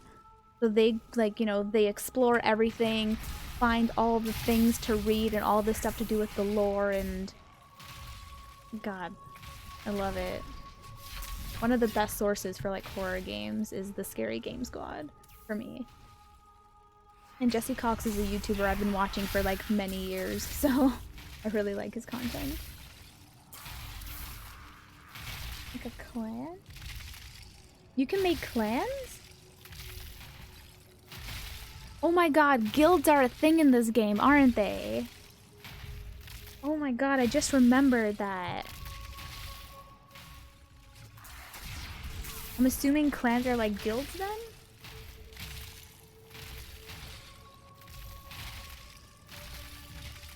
I really should. I should check out your videos at some point.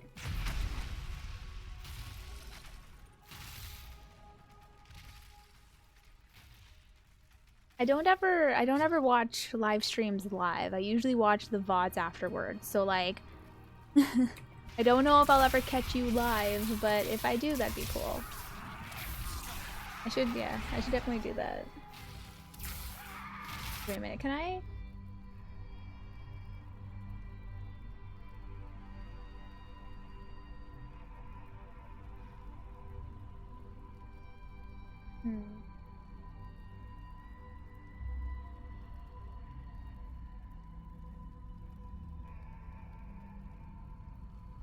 Do what I want you.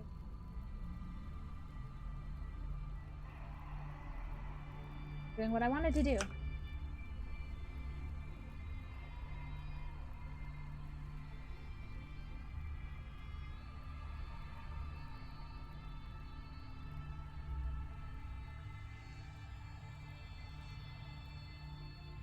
Do it for me?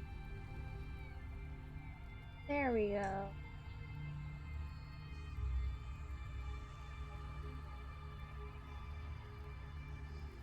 There we go.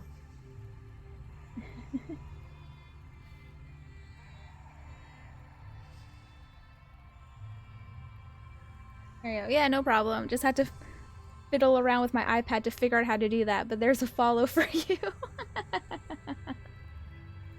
A little tricky to figure it out on my iPad, but I did it.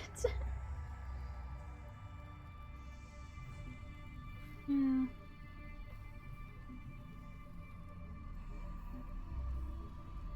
Yeah. Oh yeah. I'm surprised about how many droplets I have, I'm not gonna lie.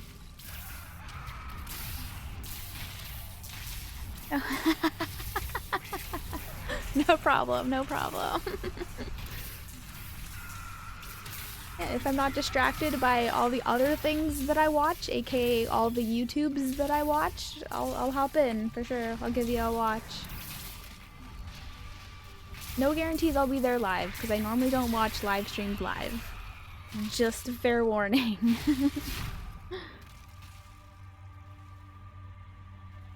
But yeah, up to 16 droplets, yo. I'm thinking I want to reset my droplet counter. I know I got like a few more days to go on it, but I want to like reset it.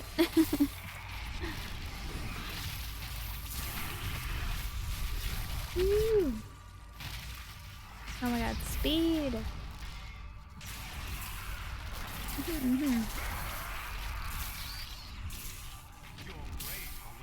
Ah.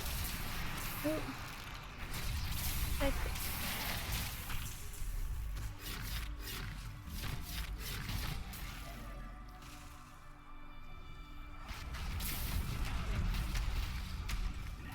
I'll check out your Resident Evil streams and compare it to the other two that I'm currently watching.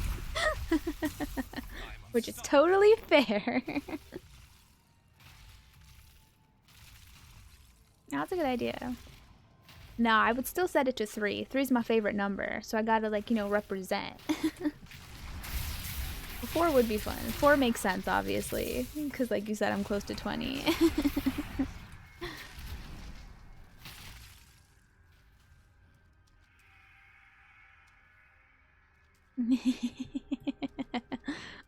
I don't gotta be great. It's fine. Your defenses are nothing.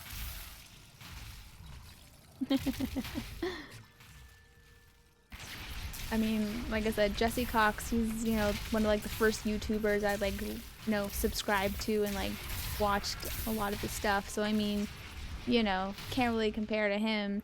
And then, like, the other person I'm watching is, like, freaking Corpse Husband. So, like, See me now. I won't compare you, don't worry.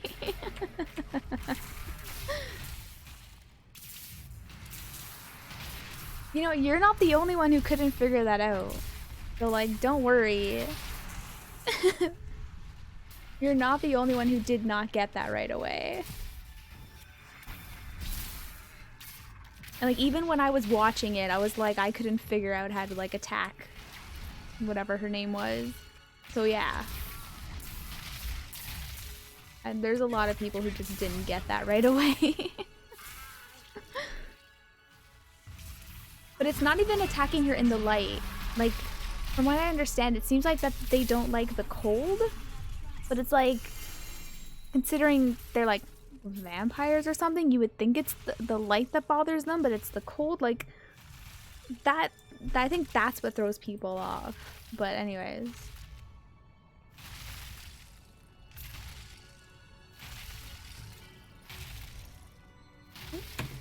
Oops. There we go.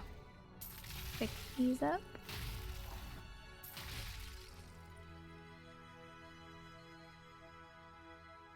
Yeah. Well, that's the thing, like, yeah. You know, it's the cold, because, like, when you fight one of the other ones, I think she makes a comment about the cold or something, and that's, like, why. It's not the light, necessarily. Which is weird, I mean, where, you know, the bad guys of this game are located, why are, like, they live in a cold area, like, and yet cold, like, hurts them. So, like, what? Go move down south. I don't, like, come on. But yeah.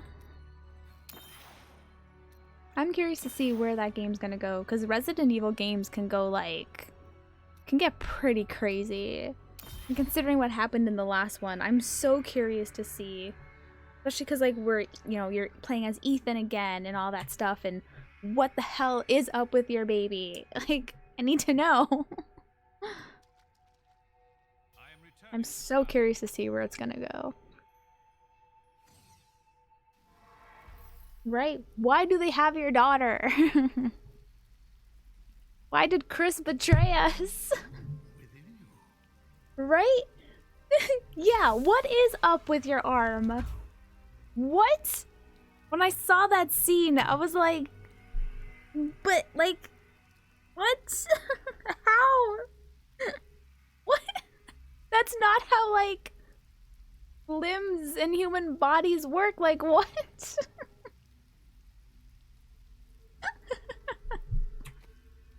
Oh, it's so funny. Like, what?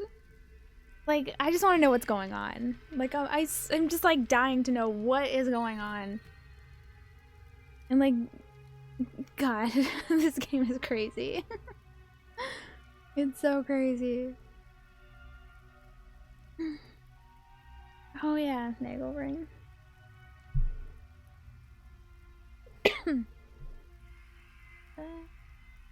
You don't need it. The ones we have are way better. Okay. Hey, Drig. Help me salvage items.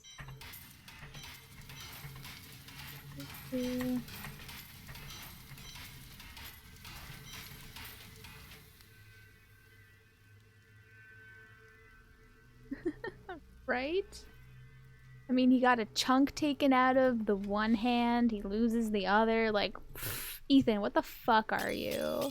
Like, what? I can't wait to find out everything. Crazy. Poor Ethan. The poor guy can't freaking catch a break. You know what I mean?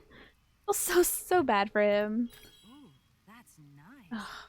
Can I have Wouldn't that have been hilarious if that was an ancient? Alright. I didn't know I had that thing. See you soon. My bags are full.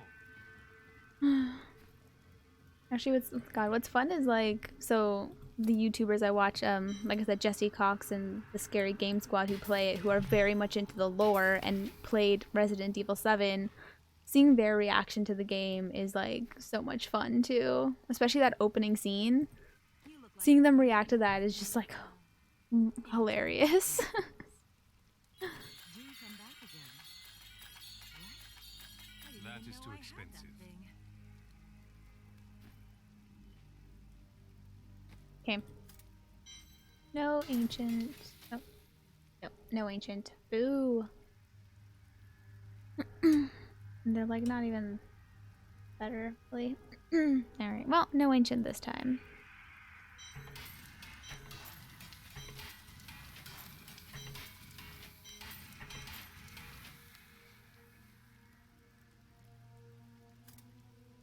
Oops. Yeah. Alright. Yeah.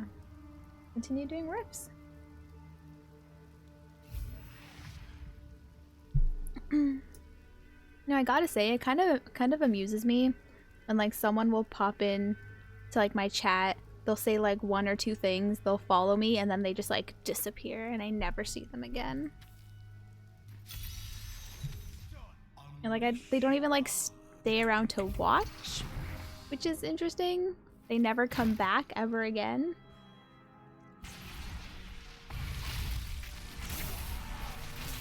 I wish they'd stay and hang out, you know? It'd be kind of nice. I think it's just because, like, for me, I wouldn't follow someone unless I watch them. Even if I'm watching their VODs after or something, you know? I don't know. Maybe they're watching my VODs after the fact. That's a possibility.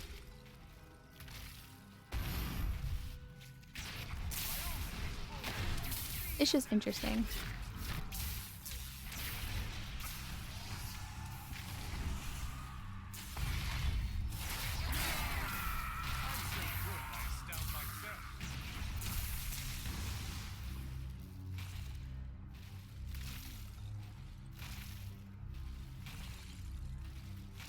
I guess so.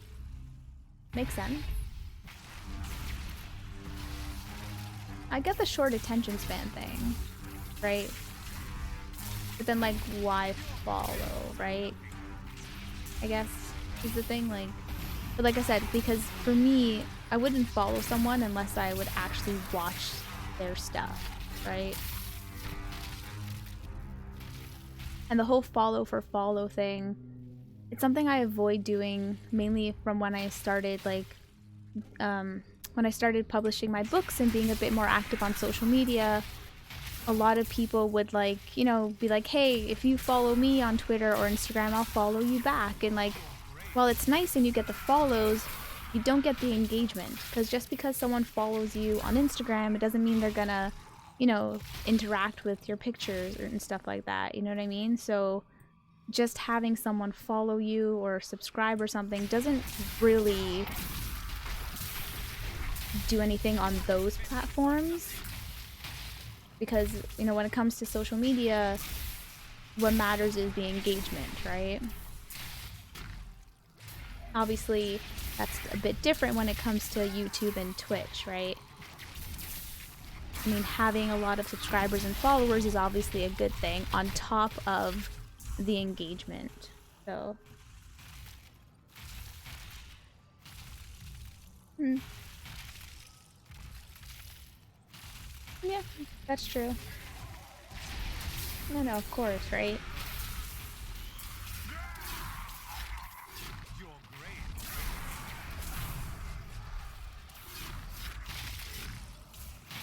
Yeah. I mean, that's definitely happened with me.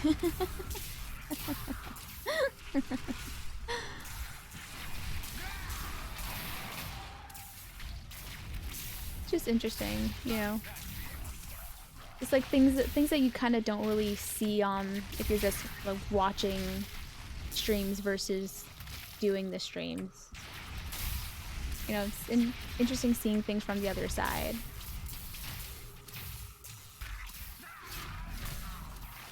And especially for someone like me who doesn't really watch live streams live, so and I'm definitely more of like a YouTube person than a Twitch one, so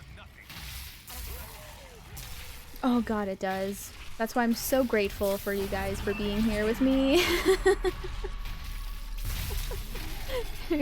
Having to think of things to talk about to myself is so hard and I don't like it. So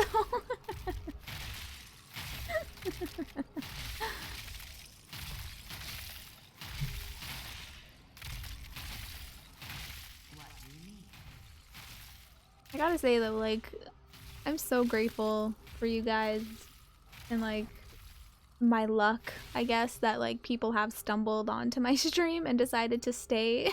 I guess. I'm super lucky. I'll just say that. Like even when I was doing my streams back in April and it was mainly just about my writing, I had like a couple people who were pretty much like with me like every day, which was nice and so surprising considering I was just, you know, editing my books live on stream. I wasn't like really doing anything and there was even more downtime there because I couldn't edit my books and engage with my stream, right? But the fact that I had people in those streams is just so fascinating because I know that they weren't entertaining at all and there was nothing visually to be entertained by either, so yeah, that was interesting to deal with.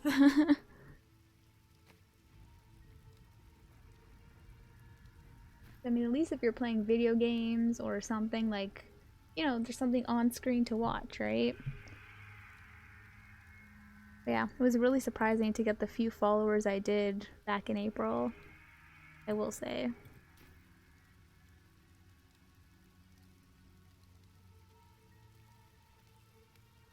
Okay, but if I don't have friends like this.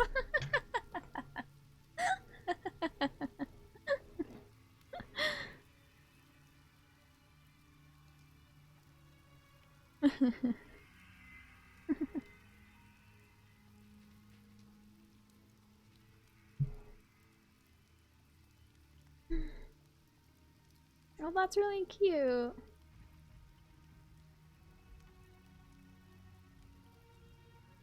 Yes, and you guys are awesome.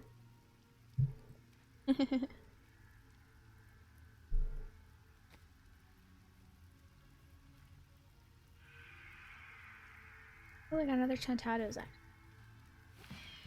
Yeah.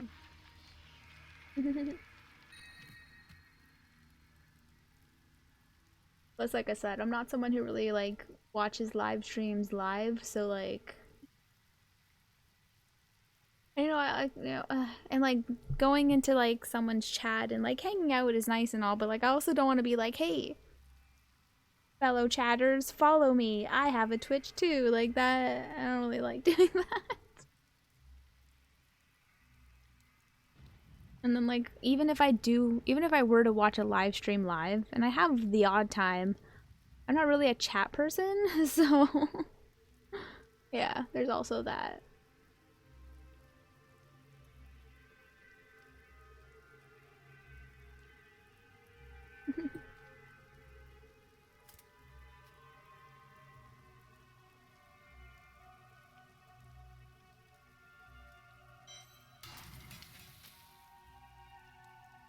It's true.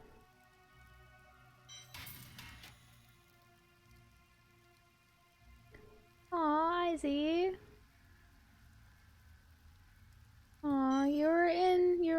Doc's chat. Aww. That's awesome. That's so cool. I love the sense of community that like streams have and all that stuff. It's really cool, I must say. Even if I don't necessarily partake in it myself, I still love seeing it.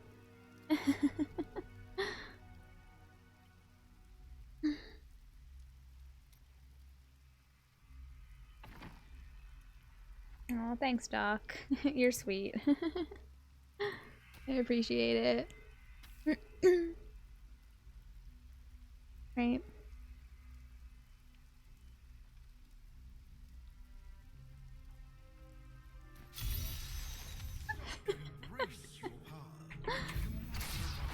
Like, I'm definitely a believer of like, oh god, what's that term? What's that saying? God, there's someone I know who would always...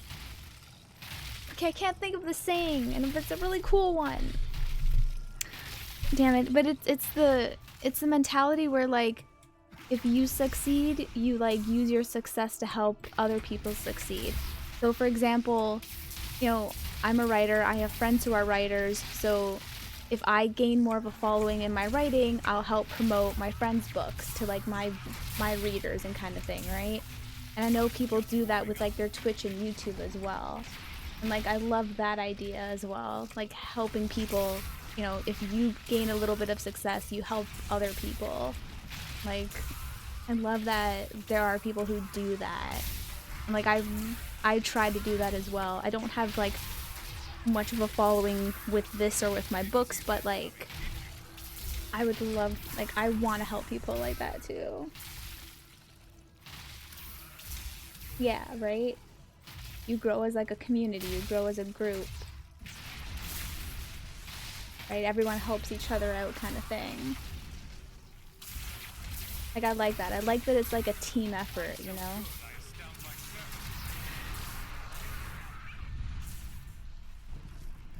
Oh god, I don't know what baby you're talking about. Oh god.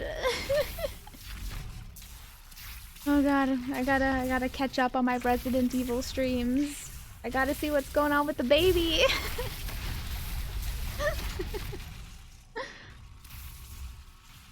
Tomorrow though, tomorrow.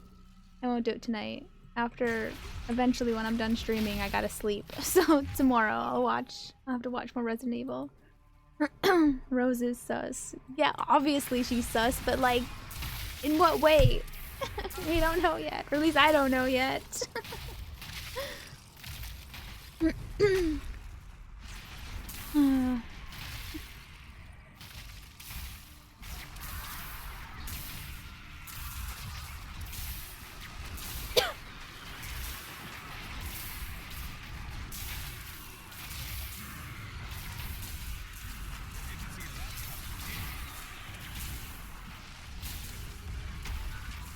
Oh, I killed something. Oh, there they are. Give me that. Gimme, gimme, gimme. You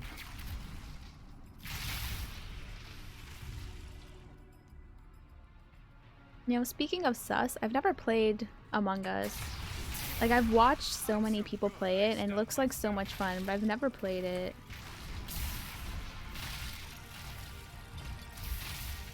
It'd be fun too, maybe. I'd probably suck at it, but...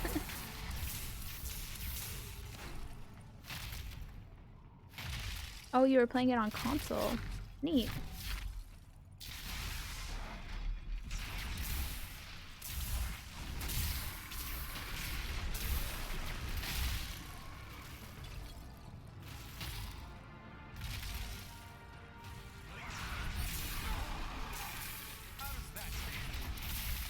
Awesome.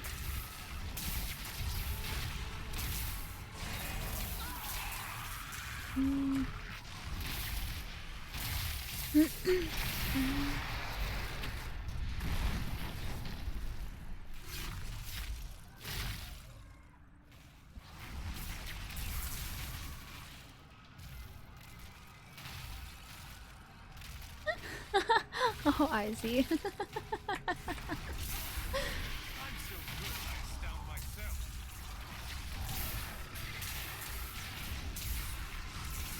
Oh. That's awesome. I've never had an Xbox, so nor do I ever, nor do I feel the urge to like ever get one. I don't know. That's neat.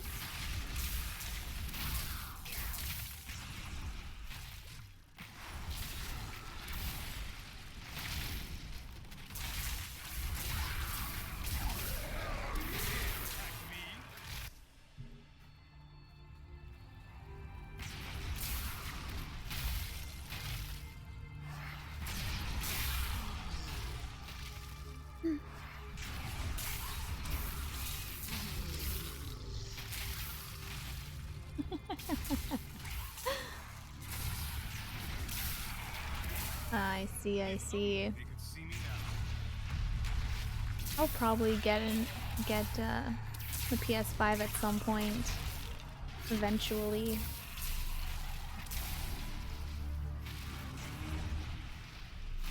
Probably not anytime soon.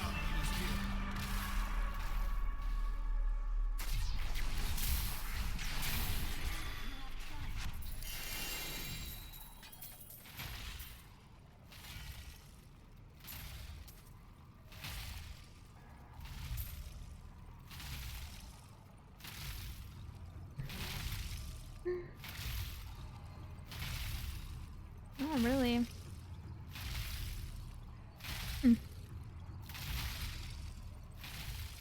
No, the first PlayStation I got was the PS3. And then I got the PS4 eventually. And then, yeah, never an Xbox. And then pretty much everything Nintendo has come out with, I've gotten. So, yeah.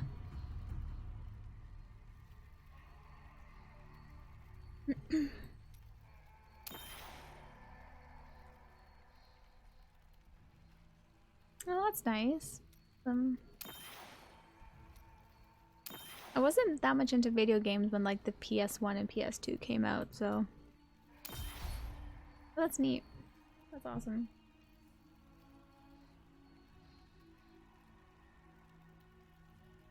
Yes, Doc. Me too, man. Me too. Oh, I see. She's getting your hand-me-downs, huh?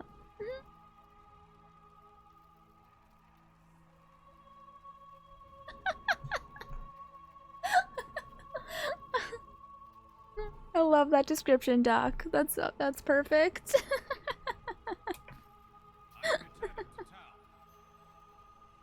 Yes, Nintendo all the way.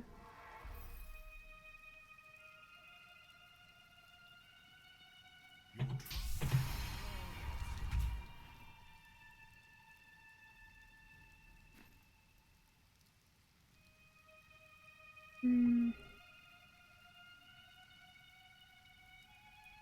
nice.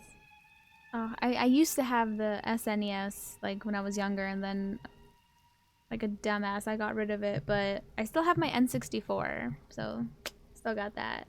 That's my oldest, other than like Game Boys, but oh yeah, Pokemon Snap. Oh my god, the new one is so good. I beat the story, so now I just gotta try and get pictures of like all of the other hidden Pokemon or whatever. Oh, you're so lucky you still have your SNES.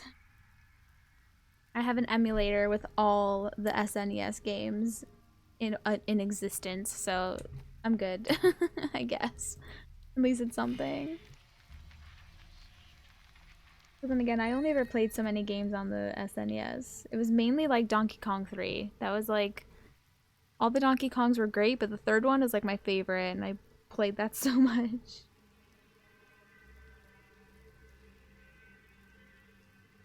Oh, nice.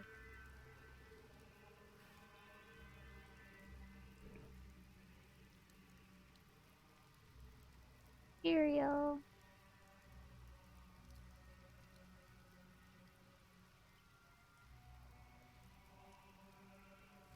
Oh, that's awesome, Izzy. That's cool. Hmm.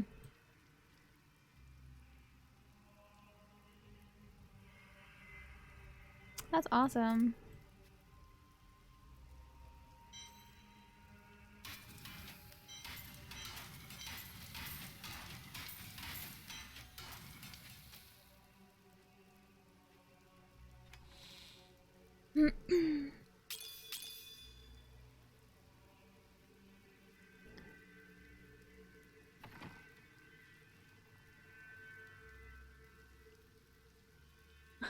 Oh, really?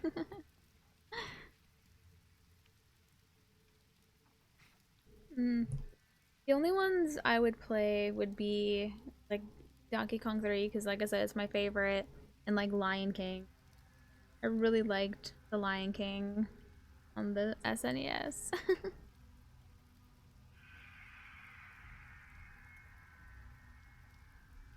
That was fun.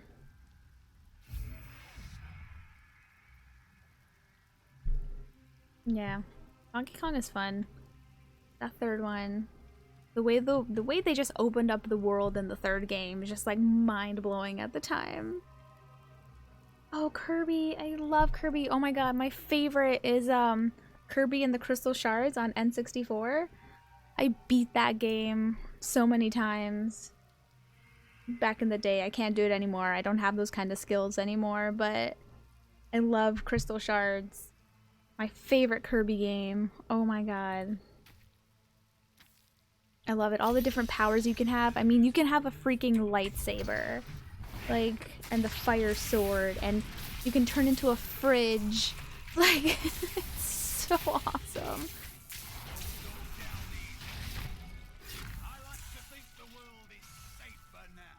Oh, Smash. Never got into Smash. Never. I don't play fighting games. Oh my god.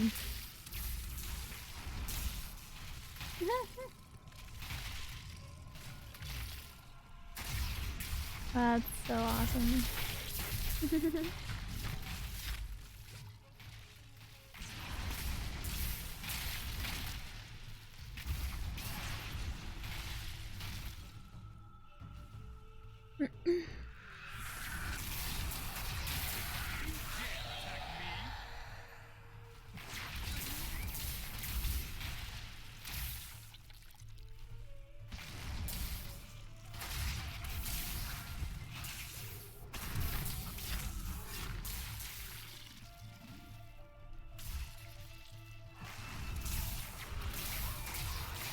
I'm so good, I astound myself.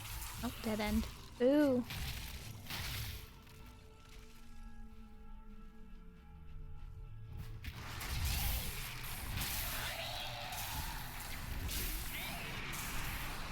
Did you guys ever play Smash like competitively or anything like that? Or like even at like conventions or anything?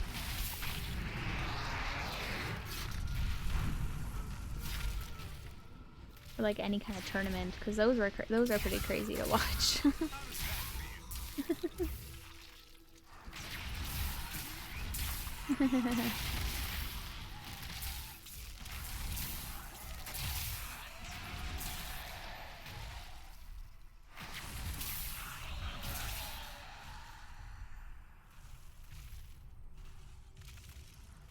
Hmm. That's awesome. Aw. Oh, that sounds so fun.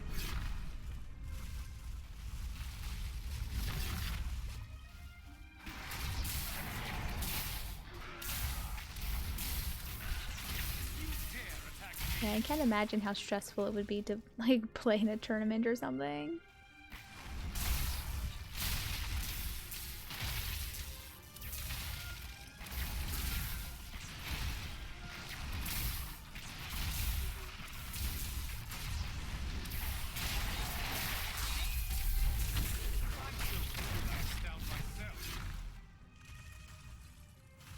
Oh, yo, really? That's awesome. A Tetris tournament. God, I used to be good at that game. Back when I had my gamer skills. Not anymore. That's really cool. Yo, how far did you get?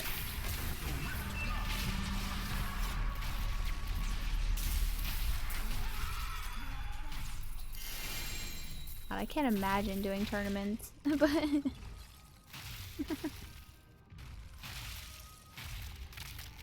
give me all the loot. Gimme, gimme, gimme.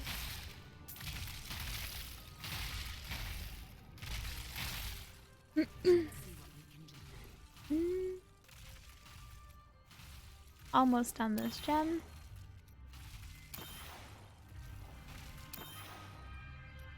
Mm. 3 rounds out of 16. Hey, that's still something.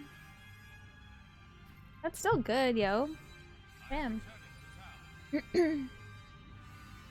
Back in the day, if I would have done like any kind of tournament or anything, it probably would have been like Dr. Mario. I was so good at Dr. Mario. I just had that, you know, quick thinking ability back in those days. The gamer instincts. First out, aw, Doc, don't say that.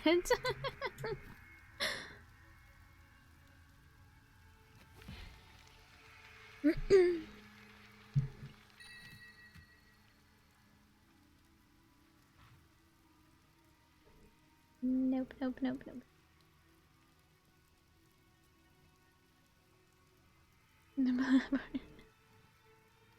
Oh god, I used to have platforming skills. I don't anymore.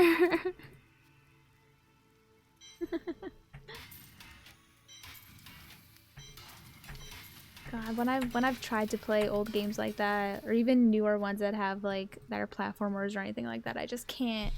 I can't do it anymore. So I stick to super casual games now. Yeah. Hello there.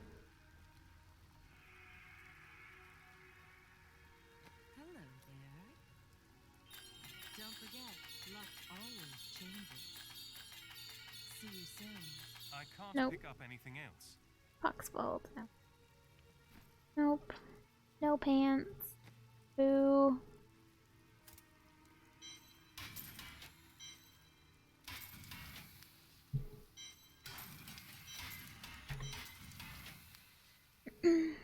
You got Mario skills.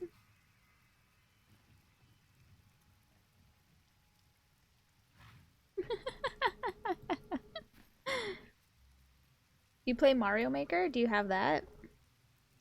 I've thought about getting Mario Maker so many times, but then I'm like, why would I get it? I suck at platforming. I can't do it. But yeah. I like watching people play Mario Maker. That's fun. Yeah. Do you have it? Do you play it? You made levels? Oh, that's awesome. See, that would be the fun part for me, making the levels. But like, I think you have to be able to play your level to then upload it, right? I wouldn't be able to play my own levels because I suck. I could play on easy, that's true. That's very true. I play every game on the easiest possible setting. So like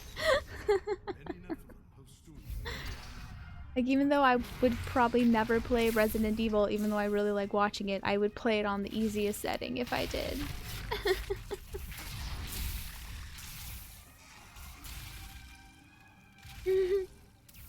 Right? Same here, Izzy. I would fail my own levels too.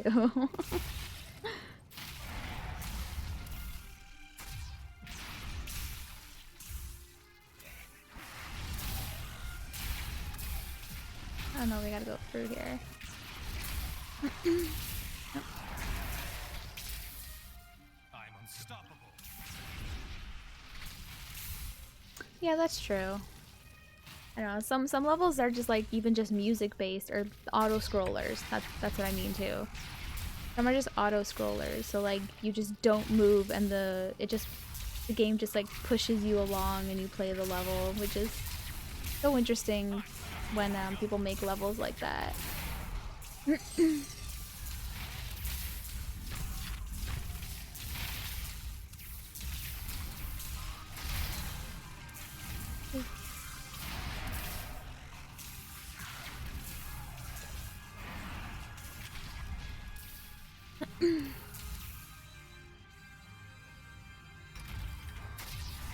Nothing in there. Ooh, little dead end.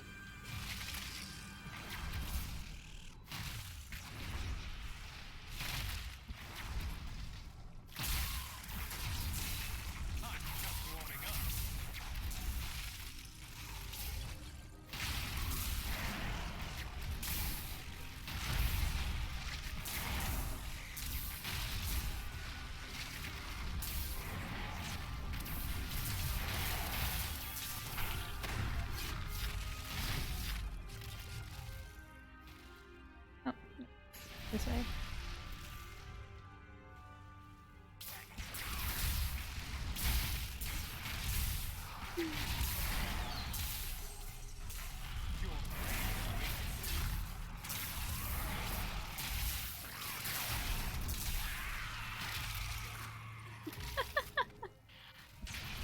Right?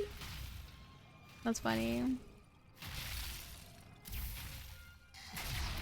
Like what's funny is that like I've seen bots come when I've had like no one in my chat.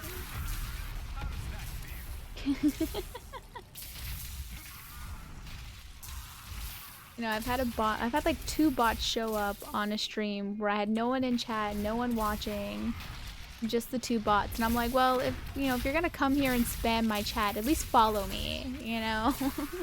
That's the least the bots could do. I'm just saying.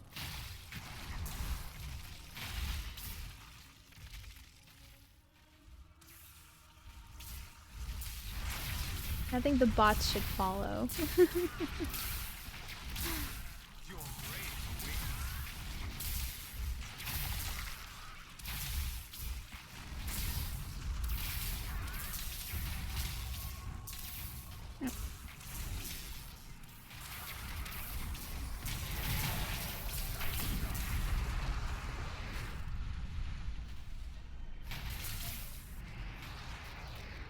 Follow bots are a thing? Oh my. Oh.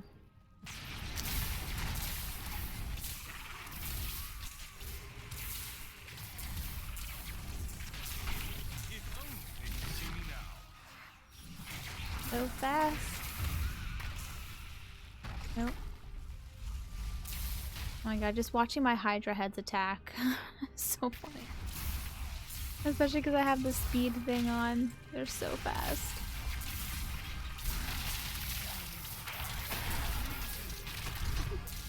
There's a 3rd viewer.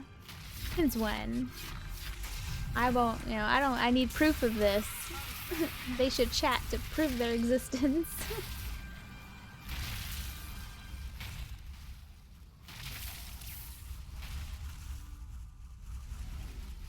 You see a 3? That's funny. I only see 2. That's hilarious. That's the thing. I don't think like what I'm seeing on either Streamlabs or even on my iPad is accurate. Like all the time. Oh, okay.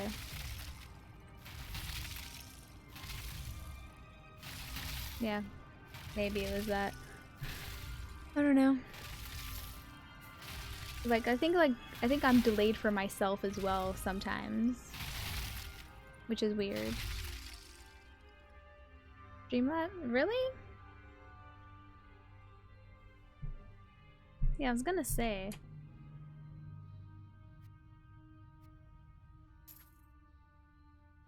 You scared. How could you scare them off, Izzy? You didn't even say anything. Let's see the gem. Your presence just scared them. That's what it was.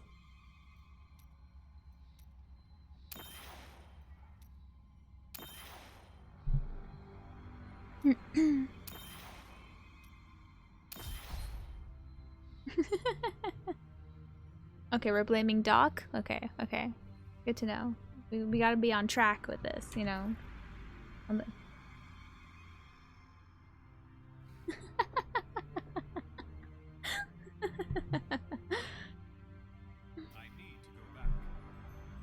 No, they were probably like, what, a girl gamer? Psh, and peaced out.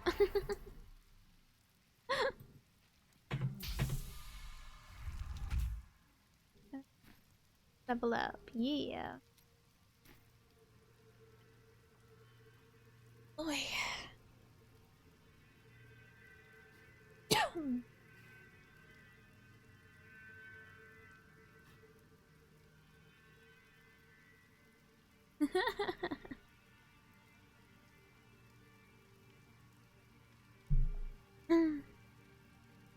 Or maybe they were like, I've been here for 5 seconds and I have not been acknowledged. I'm leaving.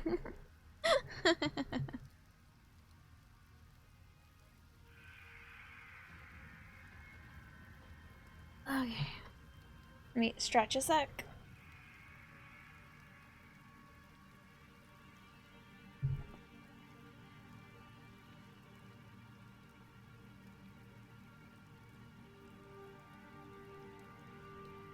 Really? Because I saw the opposite information.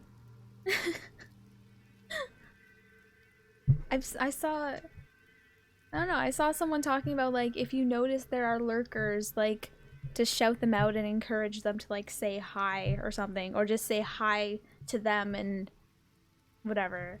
Like, don't, like, encourage them to go into chat, but just, like, acknowledge that they're there by just saying, like, hi or something. Yeah. I don't know, there's lots of, like, contradictory information about, you know, quote, how to grow your channel and stuff like that. So who knows?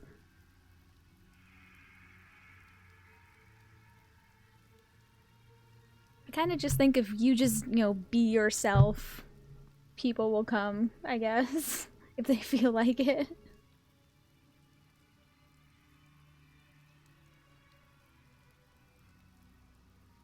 Oh, there's a bot that does that? That's interesting. That's convenient.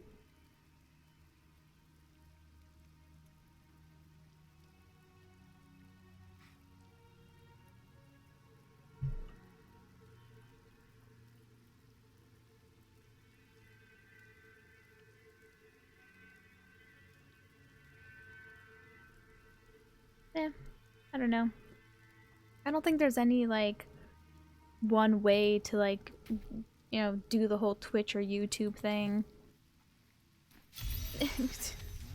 I think everyone just kind of wings it. It either works or it doesn't. For the most part, anyways.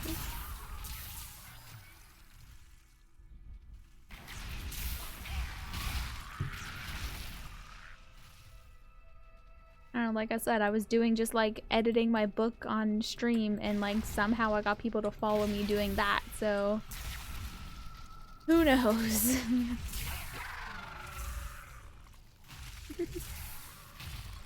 Yeah, I hear you, Doc. I hear ya.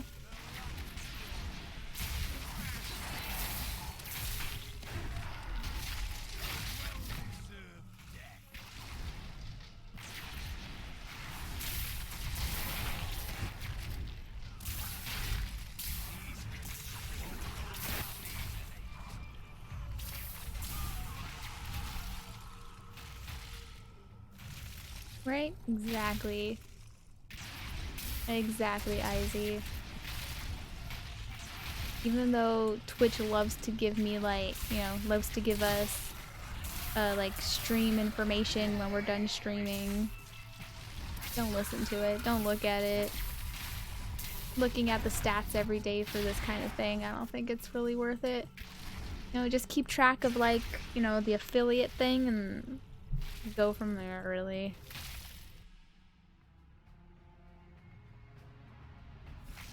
Basically, just pay attention to... Just wait until you have 50 followers, and then you can, like, look at the other stuff. Hit that big one, you know what I'm saying? Everything else is easy. Just gotta get that one hurdle.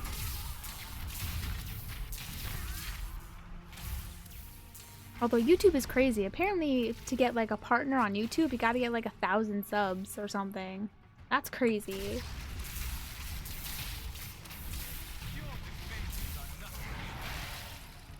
Oh my god, that's awesome, Doc. Yo.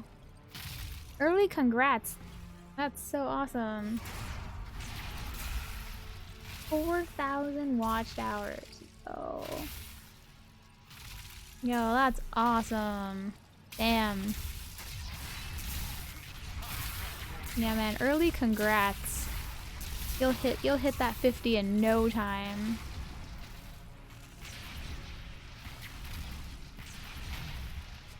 Are you gonna do, like, a special stream when you hit it? Have you, like, already thought of that? Have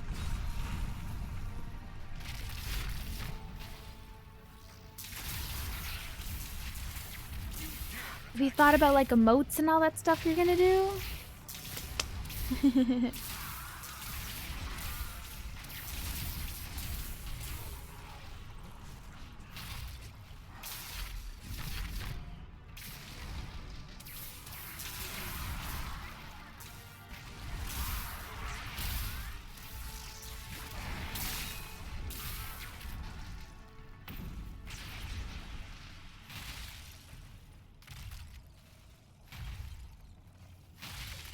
Okay.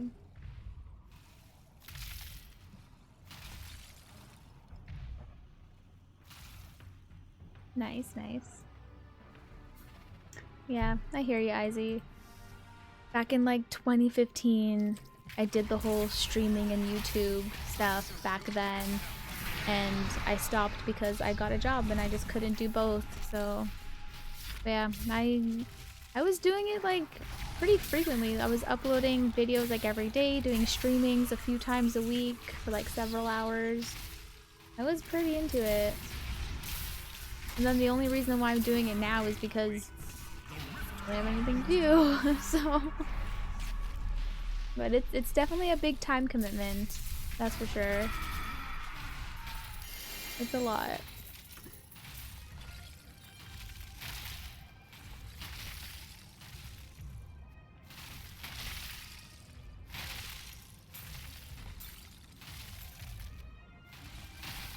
I mean, how it really is, you know, like having a full-time job sometimes, you know, especially if you're doing like YouTubes on video, if you're like editing them and recordings and all that stuff, like that's even more work.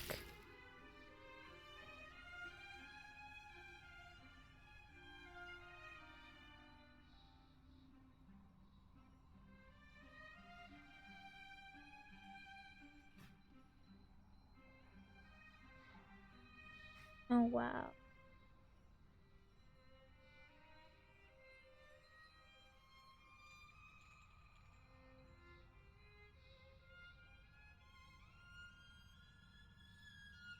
Well, that's awesome, Izzy. Yeah, I mean, if you want to do it, do it.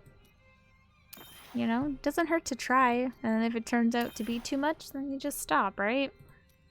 Sometimes you just gotta try, you know?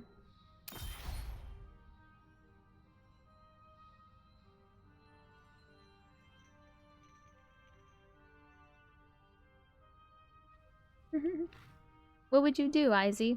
What kind of content would you do? I am returning to town.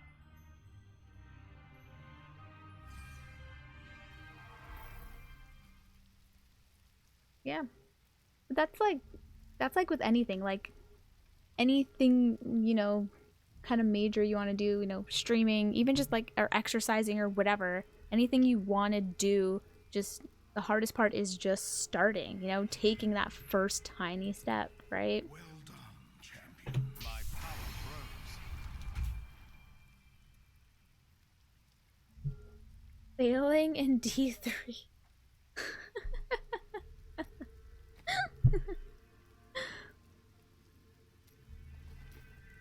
I mean, can you even fail in D3?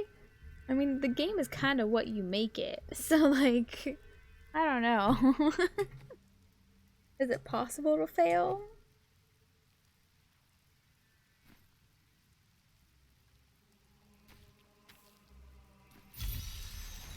You ready? Then your trial.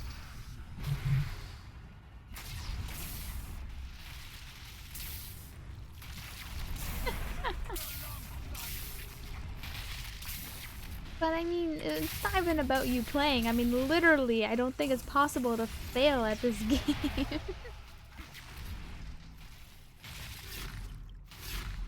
Yeah, but not necessarily, Doc, because it depends on what you want out of the game. I mean, if you're someone like me who's just like super chill, I mean, I don't care to like, you know, get to the highest grade or rift possible or anything like that, or get like the best gear and all that stuff. I'm kind of just having fun. Like, I don't really care.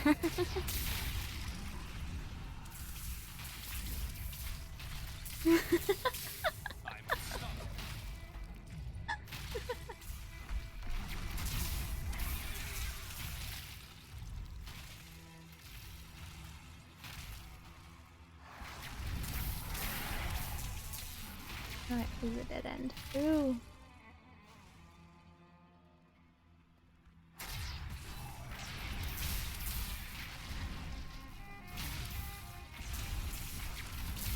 I'm just warming up. Struggling at greater rift.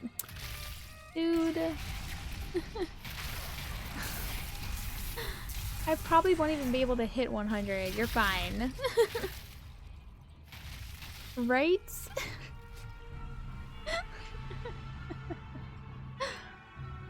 Oh, Izzy.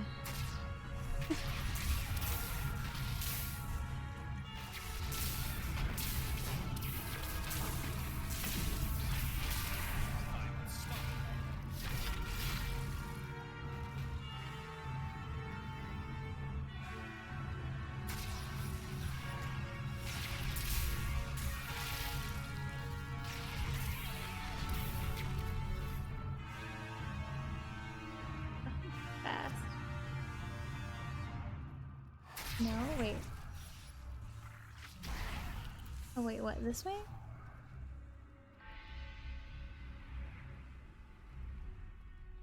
This way. Wow, okay. Your defenses are nothing. In season. Jesus. Yeah, no, Izzy, you're doing just freaking fine. Oh my god. If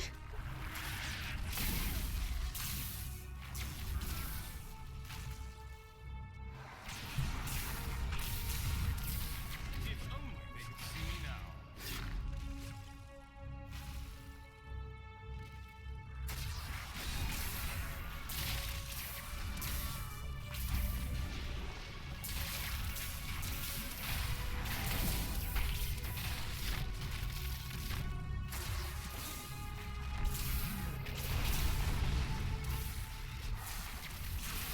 I'm so good, I astound myself.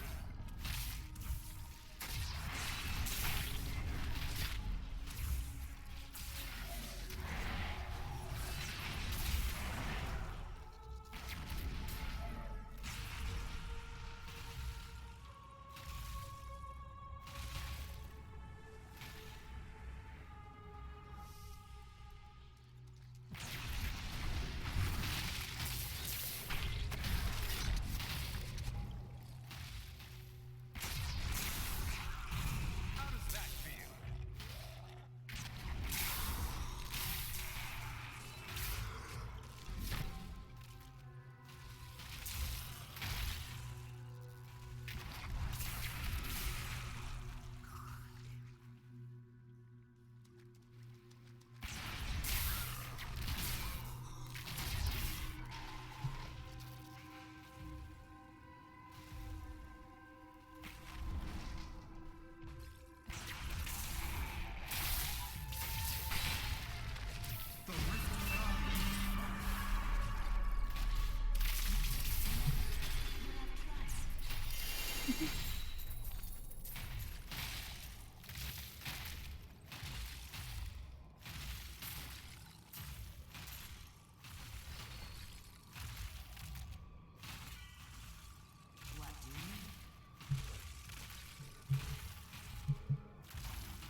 How long does a season last? Like, how many months is it?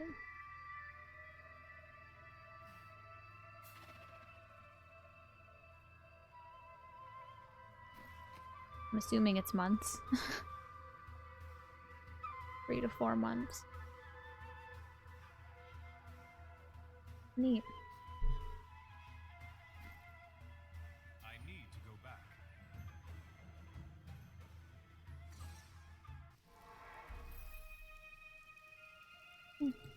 Well done.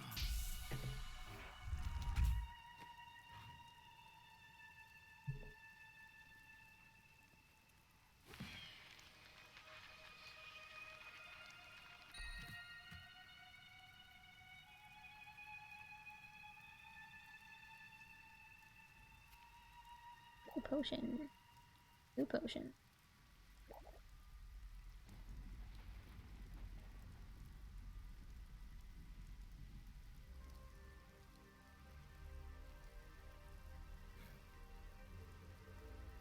Mine's better by a little bit.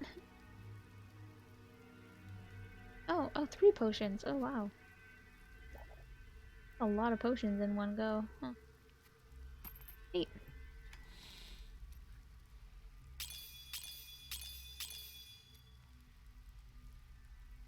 18,175. Ooh, better. Yoink.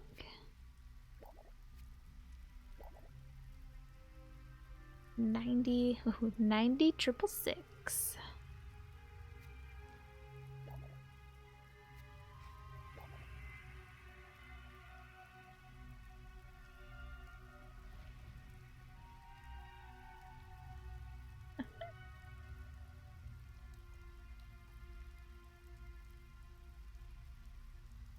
Oh god, I wish they had cross save.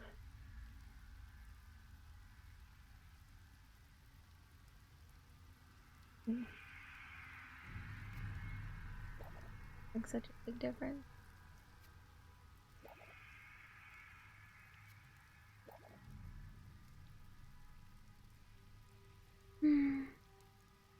Yep. Here you go, Hadrig. Take my stuff.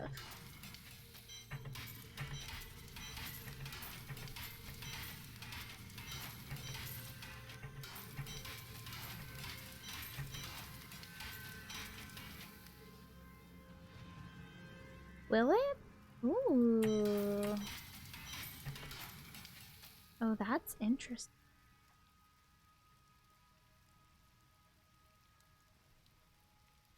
They haven't announced a release date yet, right? Yeah. I agree, Izzy. What the hell? That's weird. Fate smiles on you today. That's pretty cool though. What a Pantaloons. I've seen better. Do come back again. I can't carry it. No.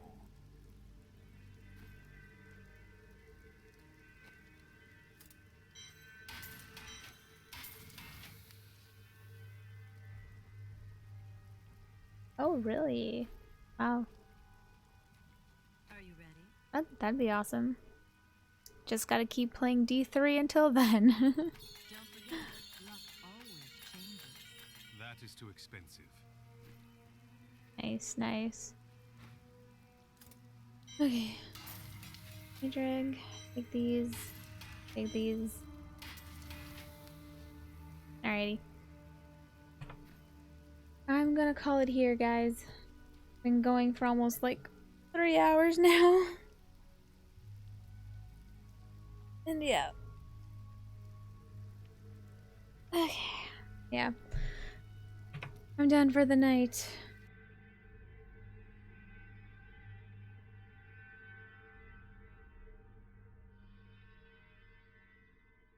Ooh, actually, quick thing before I go. I'm gonna edit the follower thingy.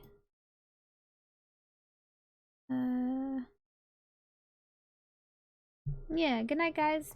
I will see you tomorrow night for probably more D3. I'm just gonna do a quick edit of this thing first.